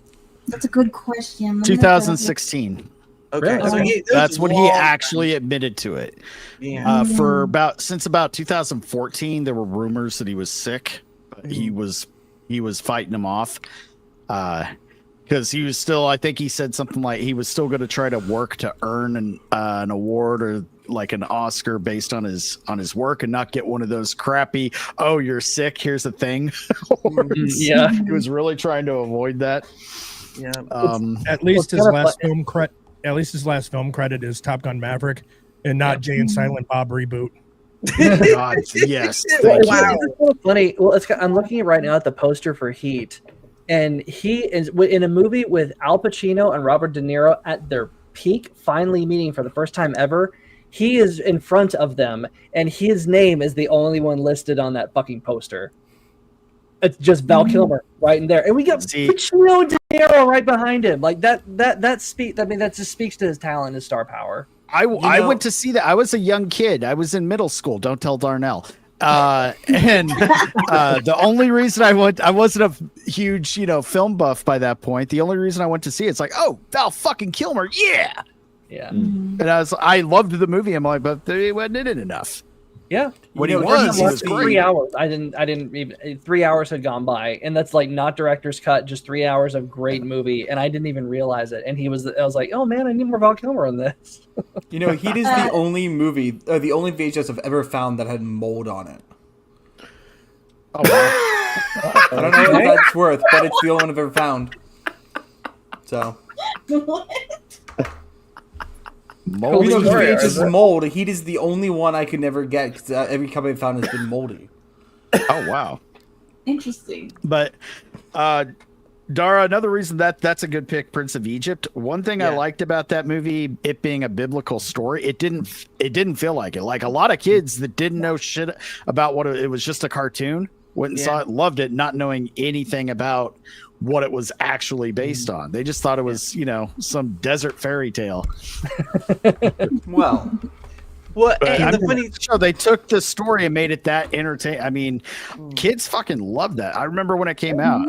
I was older, but I still freaking loved that movie. I took my younger brother to see it. He was the right age for it. I was I think a younger teenager, or again middle schooler. Don't tell Darnell. And I walked out being like, "Oh, holy shit, that was good." That's the thing. If you grew up Christian, you were subjected to many just terrible, terrible religious films. Yes. just awful. Christian entertainment has just been notoriously bad for the entire time I've been alive, basically, with some very, very rare exceptions. And Prince of Egypt was a genuine banger. Yeah, you have to remember that's it's DreamWorks. So cool because there's so many. Yeah, it's DreamWorks. It's like Spielberg actually was producing this, and he had because I think Spielberg wanted to do a live action version of this, but they're like, I don't know, but he still wanted to be involved, so he produced it and they made it animated. Like the script is excellent because that scene, where they're on the chariot race in the beginning, they knock the nose off the Sphinx. Yeah. So and then it caused a huge deluge of sand. Well, it's cool whenever Moses finds out who he is. He goes back to that same spot, and that's where Ramses cleaning it up. They're cleaning up the mess that he and Ramses made. So he is now getting a full glimpse into who actually is cleaning up after his performance. Yeah. He's seeing who's the one cleaning up because they're perched on top of the nose of the Sphinx. That was a joke, but this time it's a symbol of the consequences of his carelessness, and he's seeing that his actions have a human cost. He's seeing the slaves rebuild the scaffold and have to put it back up, shoveling the sand everywhere, and he's getting a full face full of what the system he's benefited from. And it's a wonderful script. Yeah. Well, and not only the fact too, but after that, when he accidentally kills the guard, and that's where that other point of consequence learning is too, because now he's done that, and then you have the whole thing with him learning about his family, whatnot. That was DreamWorks probably one of their best before they started doing this sort of weird amalgamation of stuff that just went downhill. Because again, you're translating a biblical story, right, into secular, and it. I don't know how well it did in theaters. I don't know if it was like a big success. It did really well. Yeah, man. No, it did really great. And there you go. That goes. And you had other people like Martin Short, Steve Martin. You had Patrick Stewart in it. You had so many other actors. Ray Fiennes. Yeah, Henry Fiennes. Oh yeah, because he's played Ramses. Yeah, Ramses. So I think for me that was probably one. Again, you have of course Maverick as well, but. I mean, I haven't seen the other ones. It's, there's Willow too, but I think for me, that one's probably the big one because it showed that not only could DreamWorks do something impressive at that point in time, but that Val Kilmer sings. So there's that too. Yeah. Not to completely detract, but were you guys aware that if an animator or somebody messed up on Prince of Egypt, they were forced to go work on Shrek in a move that was actually called being Shrek'd or getting Shrek'd? Wow. No, I had never heard that. That is funny, though. Thank you for that little tidbit. You're welcome. What's your favorite Val Kilmer movie, Arza? I was looking through the list, and the only one that I've seen and really remember anything about is Top Gun. Because while I've seen the other ones, I don't really remember them. I watched Tombstone not 2 years ago, and I don't remember a damn thing that happened in that movie. What? Whoa! Yes.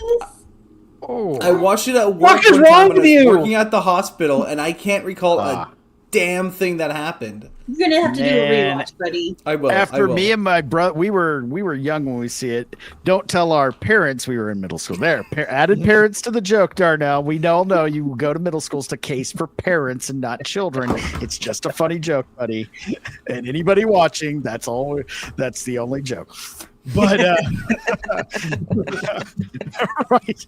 But right after we watched that, man, we were walking around just reciting those lines, driving everybody fucking crazy for weeks, man. Yeah. Top Gun's a good that's a good one to pick. Go ahead, Strider. I was thinking I had a fun little anecdote. One of my favorite things that my buddy ever texted me was "I'm your Huckleberry." Oh, yeah. I was having a real hard day. He's like, "Yeah, man, I'm here for you. I'm your Huckleberry. You'll be okay." Yeah, man. This sounds like kind of a don't ask, don't tell situation. So could you just go ahead and not tell us? Did you give him a bro kiss too? Is that what? He said, "I'm your." Do you want to come over to dinner tonight? I'm your Huckleberry. Oh boy, is this getting a little? Are we having a sleepover? What's your favorite? Oh, I don't know. You guys have saying so many good ones. I don't think he gets enough credit for how good he was at being Batman because he was in such a dog shit Batman movie. I don't think he gets enough. Like, that was the right casting choice for sure. You know, I think he was not the problem with that movie at all. And to be fair to that movie, by the way, when I was a kid, I thought it was cool. When I didn't know any better and I was like 6 years old or whatever, I thought that movie was rad. So, you know, I knew the movie it was definitely a kid targeted movie. I was about I want to say 12 when it came out, and I loved it too. I still thought it's a little too bright and silly, but it was still good, and I liked him as Batman. So who's giggling? You gotta fill us in. Look at the Rumble. Look at the Rumble chat. Hold on. Okay. Yeah,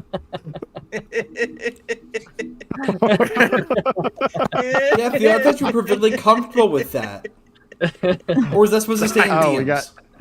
We got Jack Tarlin. The Shrek thing was punishment because they didn't think Shrek was going to make money, and it was a lot of hard work. You have to say it right. He said shirk. He didn't think shirk was gonna. The shirk thing.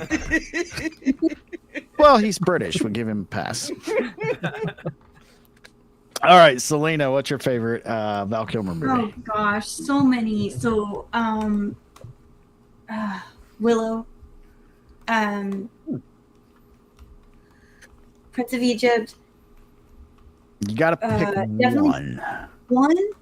Oh my gosh. Yeah. Oh, You got to think of Tombstone. one that's your favorite. Yeah, it's got to be Tombstone. Yeah. And that's a great pick. Yeah. I think Tombstone was his greatest performance. I'll go ahead and go next. So Tombstone was his greatest single performance. But again, everybody's kind of picking that. He was a great Batman, but the movie sucked. And there were a lot of other all good movies is in. I want to lean on Kiss Kiss Bang Bang because between the chemistry between him and Robert Downey Jr. was great, and he reminded you that he was a really good comedic actor. He was great in comedy. He just never got a big point to shine. The first movie I saw him in was Willow, and I thought he was a fucking badass. But I'm gonna say The Saint. And here's why. Oh, yeah. In that movie, as he's, wearing the disguises and becoming the different, entities that he's being, you really get to see the dude's range.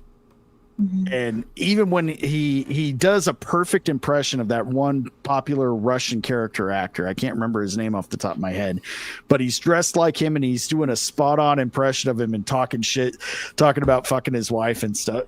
It's a really underrated movie. It's a lot of fun. And I think that you get to see Val Kilmer the shit out of that movie. So that's why I'm going to have to say The Saint. Yeah, that's a great one. Never seen it. I like to. It's on my list. It's good. Based on a pretty decent TV show from, I want to say, the late 70s. It wasn't bad, but the movie's freaking great. It's just a goofy 90s, ridiculous plot, action / comedy. But, man. Oh, who we got in here now? Darnell, the gay talk better not awaken anything. It will, big boy. Oh, Darnell, I think it's alive and well and very wide awake. You don't have to play coy. It is all right. Let's wreck ourselves with this clip because, man, it hits harder today than it did. And it hit hard when we saw this the first time. Yeah, because Top Gun's one of my favorite movies of all time. This is a close second. This is right there.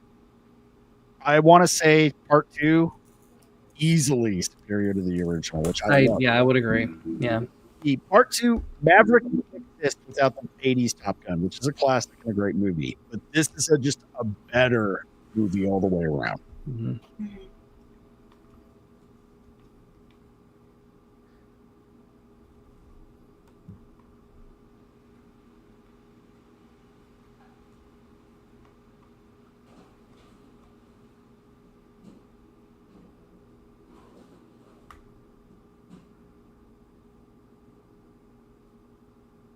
And for transformative purposes, we'll stop it for a second and have a conversation.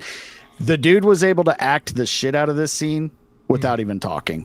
He has one line where it's not actually him speaking. His son does the voiceover because he couldn't get the words out by this point in his life.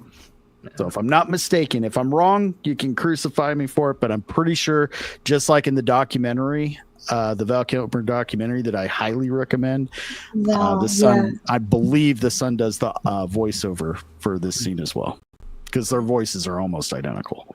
Oh wow.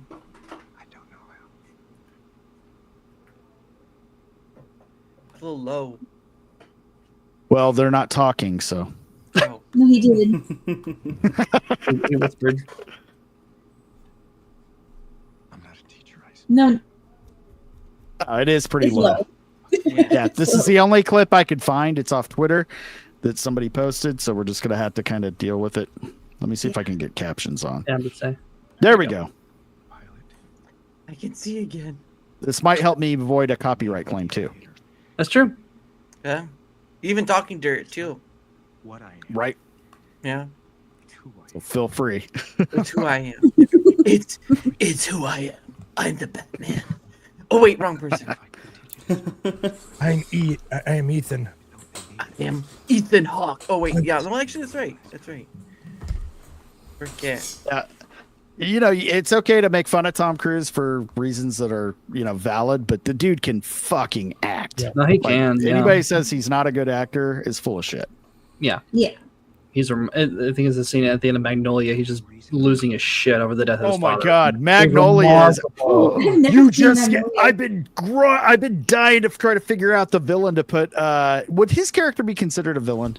Tom Cruise is in Magnolia. Fuck it, we're gonna say he is because sure. I had an idea whose face I'm gonna put on Tom Cruise for the for my new intros. Nice. And you know the scene. Oh.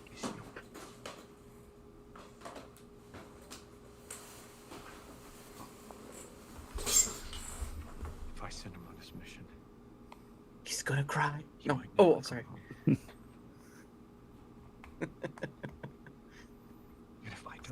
He's got to summon that sadness. Oh, he's got to summon it good. Yeah. I believe it. Hey, let them cook, man. They're cooking here. Oh yeah. Val Kilmer gives him a look. It's just a look of, oh, he's time to let go. I forgot what he put on the computer. Yeah. Yeah, he just keeps tapping it. Does the computer actually say the words? Like no, it just he just types it out and points to it. Okay. Yeah, he just types it out and then points at it, which I think had more of an impact than if it was doing the whole what's his name? Stephen Hawking thing. And the future was good. Okay, he's talking. Yeah, there it is. That's Batman right there. That's Batman. That's why you're still here. And that's why. He would have been a great pick for had he not got sick and stayed alive. I would have preferred him over Michael Keaton for a live action Batman Beyond. Hell yes. That doesn't have any tie-in to Batman Forever. Make that or Schumerverse. Yeah. This is a nice moment. Let's not ruin it. Such a great fucking scene. The funeral scene was another one. So funny story about that. I actually had a family friend who was in the Navy. He wasn't a pilot, but he was in the Navy. Died like right before that movie came out. Yeah, it was really sad. But they had the funeral right before that movie came out. I didn't get to go, but they did that whole thing. They had the missing man formation. They had the punching the wings into the coffin. And so whenever I was watching that movie for the first time, I was thinking of him. Oh wow.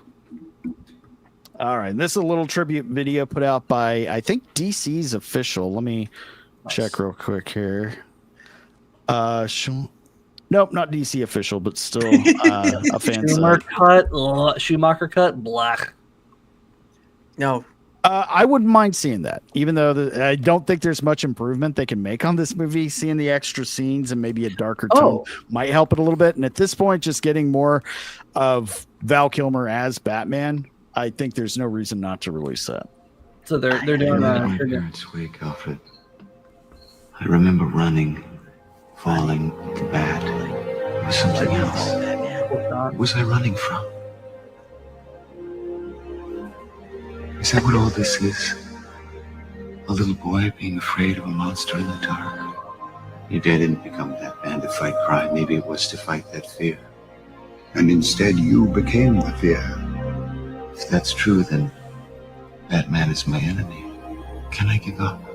Can I leave the shadows? Who am I, Alfred?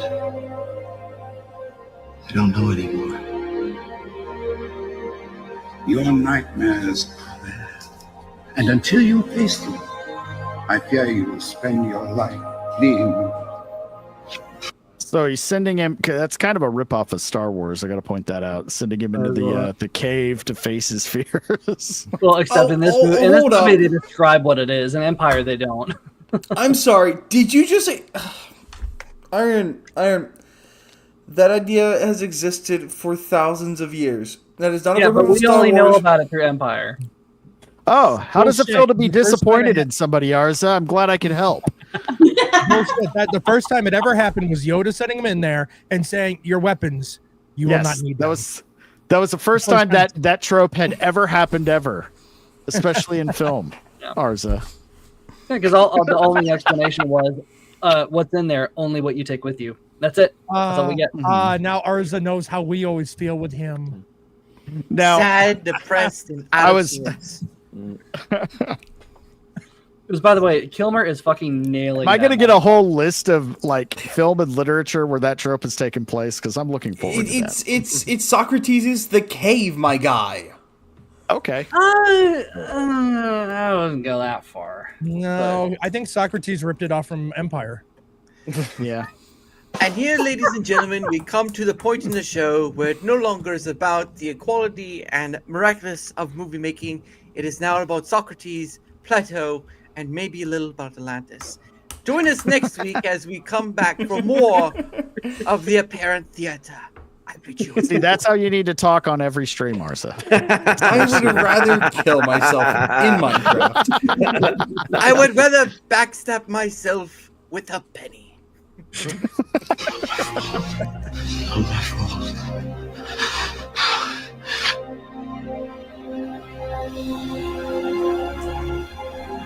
Cool shot, though.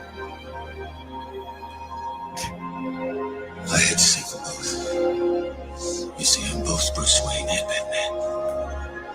Not because I have to be. Now, because I choose to be. That looks like a scene ripped straight out of a comic book. I was thinking it looked like a scene. That was one of the straight out deleted porno. scenes. Oh man, What kind of porn are you watching, bud? Hey, I've seen that giant bat before. He's hung. Oh, Batman and Bat. Or please don't tell me the giant bat was the girl in the scenario. No, surprisingly, this just shows you how great of an actor Tom Cruise is. The bat was actually Tom Cruise. Right. Same height too. That monologue, that whole theme, that was ripped. That thing ripped straight out of the Nolan Batman. Like the whole struggle, like, can I give it up? Who am I without it? Can I not be Batman? That was great. That would have run better though with the song "Kiss," what is it?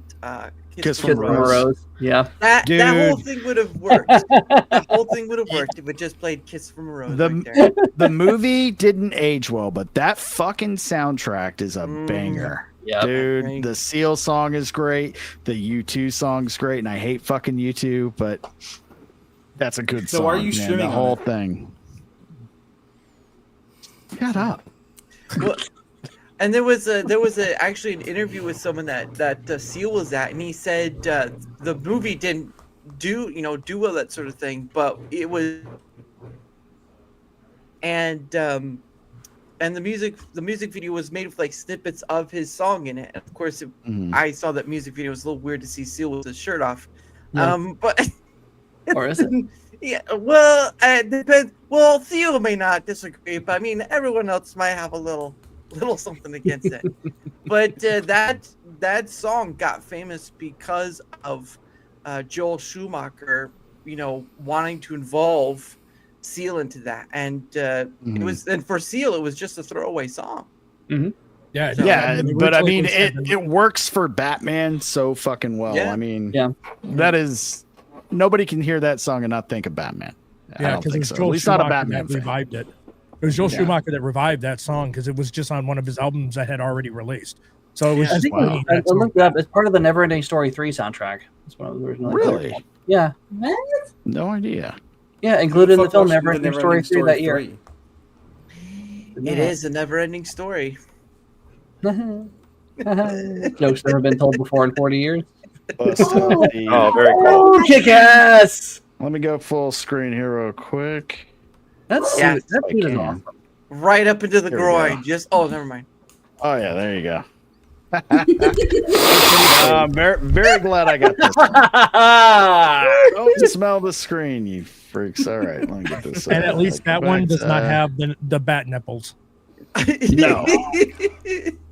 There's nothing to grab onto. No source of traction. it'll be Batman, are you happy to see me, or is it cold in here? You know, chill out. That's a cool statue, Iron. What On it's its own, do with that's that a is cool Batman statue. is bat diamond cutters. all right. Well, we're at the 2-hour mark. It's Wednesday. We all got to go to work in the morning. At least most of us do. So we're gonna start going around the horn and doing outros. We'll start at the bottom with Vagabond. What you got going on, man? Nothing much. We'll be here on Friday for the I forgot how you call the name now. Since we I got don't two care. shows up. You'll be on the Rogues Gallery on Friday again. Yeah, I'll be on the Rose Gallery on Friday. Other than that, I'm gonna be at the Vegas meetup, and after that, I will be working on starting. I swear it's not hentai podcast. Can't freaking wait, man. Strider, what you got coming up? Yeah, so tomorrow, as I mentioned before, my first ever live stream ever, and it's just going to be me for about 45 minutes to an hour. Just going to be talking about a few topics of the week, and then, of course, reading portions of Jeff Shiraz to the Last Man. For about 45 minutes to an hour, not going to take up too much of y'all's time, and then do that every week until I finish the book, and then after that, we'll figure something else out. You know, Really when you fun, do dude. that, you should have like a plate of cake, like a slice of cake. You know, I would. I don't have one made at the moment, but no, I do have ice Just- cream, so I'll do that. Get an incredibly ornate teacup and just like There you go. sip it. I do have one of those. I actually I'm have not a surprised. I have a cast iron. I have a cast iron Japanese. Yeah. Actually, if you can find a girl to sit on the cake, that'll do really well with the outfit. No, not sit on the cake. Come out of the cake. Pseudo. Just have a girl sitting on the that is cake the cake. while you slowly read the book. Sit on the cake and then come out of the cake. Now that's Yeah, fun just to know. so me you're read sitting about there Vaughn reading, and you just got some broad in the back just sitting on a cake for no reason. It'll be like people will be so. It's like this is the most artful YouTube channel we've ever seen. It makes no sense. And he just stare, and he just flips the page as he just looks at the screen and just flips the page. Right, just Well, don't I- even I let acknowledge my the finger bitch. cheat She's on just the over page. there, cake sitting away, and you're reading, whatever the fuck that book was. I don't remember. War and Peace or some shit. Just Right. fucking... That cake's going somewhere. She won't be sitting on the cake. She will be the cake. Oh, Shit. oh. Now we're right. getting theoretical. Now we're getting Drunken Emerald Arrow. What you got coming up? Stealing ideas. So tomorrow I'm going to be reading the Bhagavad Gita, and we're going to be reviewing it. I'm going to have some tea while I'm doing that tomorrow. At the same time that someone else decided to stream when I'm going to stream. But no, Wow, in that all was- seriousness, we have insert title here on Friday at 9:30 PST. The guest this week will be Cyfax, and then on Anticlimactic. Saturday morning, we have Sammy 3-Peat Cavecast, where we do the deep dive into Batman and the history of Batman, which this week we are going to be finishing up part 2 of The Cop and the Butler and the Cop, which we will be talking about James Gordon. Then we have Touch Grass with Theo Snodgrass over at his channel where I am the producer. Emerald, pull that up. And then back here, back Tuesday for Nerds Covering the News at 5:30 PST. And then back here Wednesday. All right. Awesome. Arza, what you got coming up, man? Got more daily videos, aiming for daily videos. Tomorrow's should be a banger. There was a very interesting article comment put out by Homath earlier today, and then a really great response. So I'm going to go through those and discuss some of the pros and cons of what's being levied. Mostly talking about why liberals are so obsessed with cartoons and why that may or may not be a good thing. And other than that, just daily content. I'm going to be on Touch Grass this Saturday, hopping onto his show, and I might just stream me reading all of the notes of the clips I have to do. We're all doing a reading stream tomorrow afternoon at the same time. This happened organically. Don't know why. It's 4 sticky notes, so it won't take too long. But I mean, I can't really talk. I got my idea from Gal. Theo, what you got coming up, brother?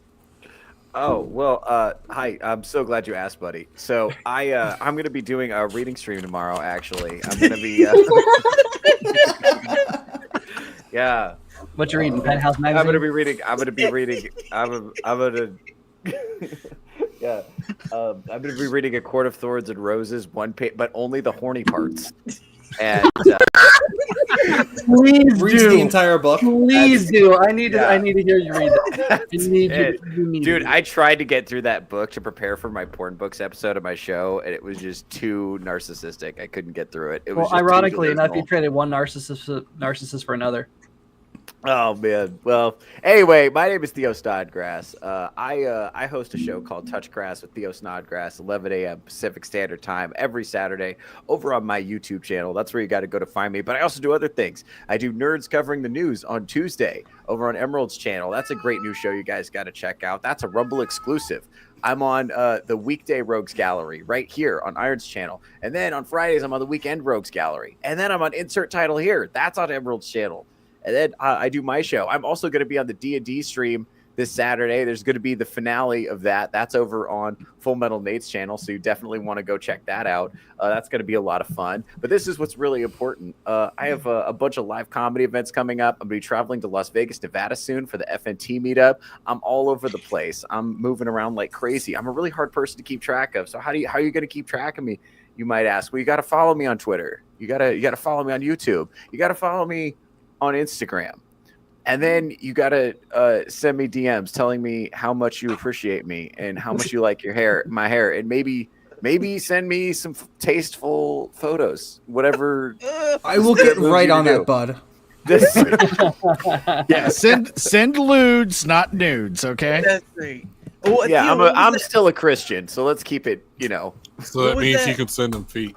I was gonna say he's keeping it at feet. What was the name of that show again? Touching Grass. What was it called? Touch Grass with Theo Snodgrass. Yeah.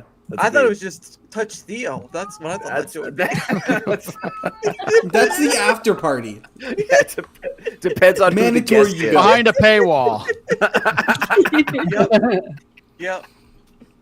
Yeah. Oh, speaking of paywalls, I gotta pitch the merch store on the Patreon because I forgot to mention those, and I'm really proud of those. So go buy stuff from me so I can keep doing this. Oh, that's bravo. You can't get any better with that. You can. Good save. I forgot to mention the merch in the Patreon. I have merch in a Patreon. Go do this. All right, now for our guest this evening, Daramouthe. Oh, I do. What you got coming on, brother? No, I'm not going to do that. Should just start. I know I said it book weird. now. I didn't mean to. No, you're right. But no, of course, thank you, Iron Oxide Iron Oxide and Selena for having me on, or at least let me answer the thing you were asking earlier this month. Anyway, I am on both Rumble. Well, I don't know if you have my link, but I am on both Rumble and YouTube because I'm a smart man and know not to be on what platform. But tomorrow I will have on a gentleman I've had on the Cool Frog will be on tomorrow at 7 p.m. Eastern. But yeah, I'm also on, of course, as they show, Twitter X too. That's where I do most of my posting anyway. Because I mean, obviously you could say Facebook, but Facebook feels like MySpace now. So yeah, it's kind of retirement social media at this point. But yeah, I just do just have a whole bunch of guests. I've had on over 180 different guests over. This actually, the funny thing is like this is actually 1 year where I've done my scheduling as much as like I have with this. It's not full, but sort of in that same vein. So other than holiday events and family events, but I mean, just having people on for conversation and come as you are sort of thing. So, but yeah, do that tomorrow, then Friday, and luckily I have the weekends because I do have a full-time job, so I do try to give time. I know that is. I do try to sleep. Great having you Okay, on, dude. Yeah, You're welcome no, back thank you. anytime. Selena, do you have anything coming up other than Yes, I being have. on the show and producing it? Yeah, pretty much that. On the weekend with Rogues Gallery, I'll be here on Friday. You can occasionally find me over there on insert title here when I can find the time on Drunken Arrow's channel, and then of course I'm on Theo Snodgrass's channel for Touch Grass at 11 a.m. Yeah, 11 a.m. Saturday. My bad. Time zones. We're on the same time zone, but I always forget. But yeah, other than that, yeah, I think that's it for now. And then of course we have the Vegas meetup coming up, which I'm very excited. Very, very excited for that. Yes. So if you're going to be in Vegas for the meetup, come say hi and then subscribe to the channel and then say hi again. Yeah. All right. So we'll be back Friday for the Weekend Rogues Gallery. We will be announcing our guest very soon because she does the booking and I don't remember who we have this weekend. So wait, I don't want to say the wrong person. No, I got great. you. I got you. Hold on, Okay. give me a second. Let me I pull think it it's up. Whiskey Capitalist. Is it Whiskey Capitalist? Whoa. It is. It's Whiskey Capitalist. It's the Whiskey Capitalist on Friday. There And you that's go. going to be a great show. So come hang out Highly Friday. organized. Saturday, I'll be on Cavecast over on Sammy Three Pete's channel along with Drunken. And that's always a really good time and worth getting up early on my day offs for. It really is. It took a lot to convince me to do that. But we're going to wake up and talk about Batman. Fuck yeah, I'm in. All right. And then after that, I'll be on Touchgrass with Theo Snodgrass along with Selena and whoever else happens to be there. That is also always a very good time. So please go sub to both of these gentlemen's YouTubes and Rumbles. Sub to both. Why not? Doesn't hurt. Follow them on Twitter. Follow me on Twitter. And then sub to everyone else. Sub to Strider. He's going to be reading a book. And hopefully you pick his book over everyone else's because we're all going to be reading as well. You know, Sub to Strider Arza needs to and- change. Strider needs to change the name of that segment called "Cake and Ice Cream with Strider." There you go. Ice cream cake. I'll make a different cake every week. And did I leave anybody out? Oh, yeah, sub to Arza too. When he's not being annoying, he's very entertaining. All right. We had a When good am I time. annoying? Wait, what? No, wait. When am I entertaining? Sorry, I got it Actually, backwards. that's a trope that's been in a lot of movies and stuff. You retard iron. And You you even got fucking the correction retard. wrong. Isn't that what the Actually. king means? Oh, shit. This is a good show. So we'll be back on Friday and then back again on Wednesday. And go follow everybody on the panel on X and subscribe to all our channels. And we appreciate all of you. Have a good night. See you this weekend. Bye-bye.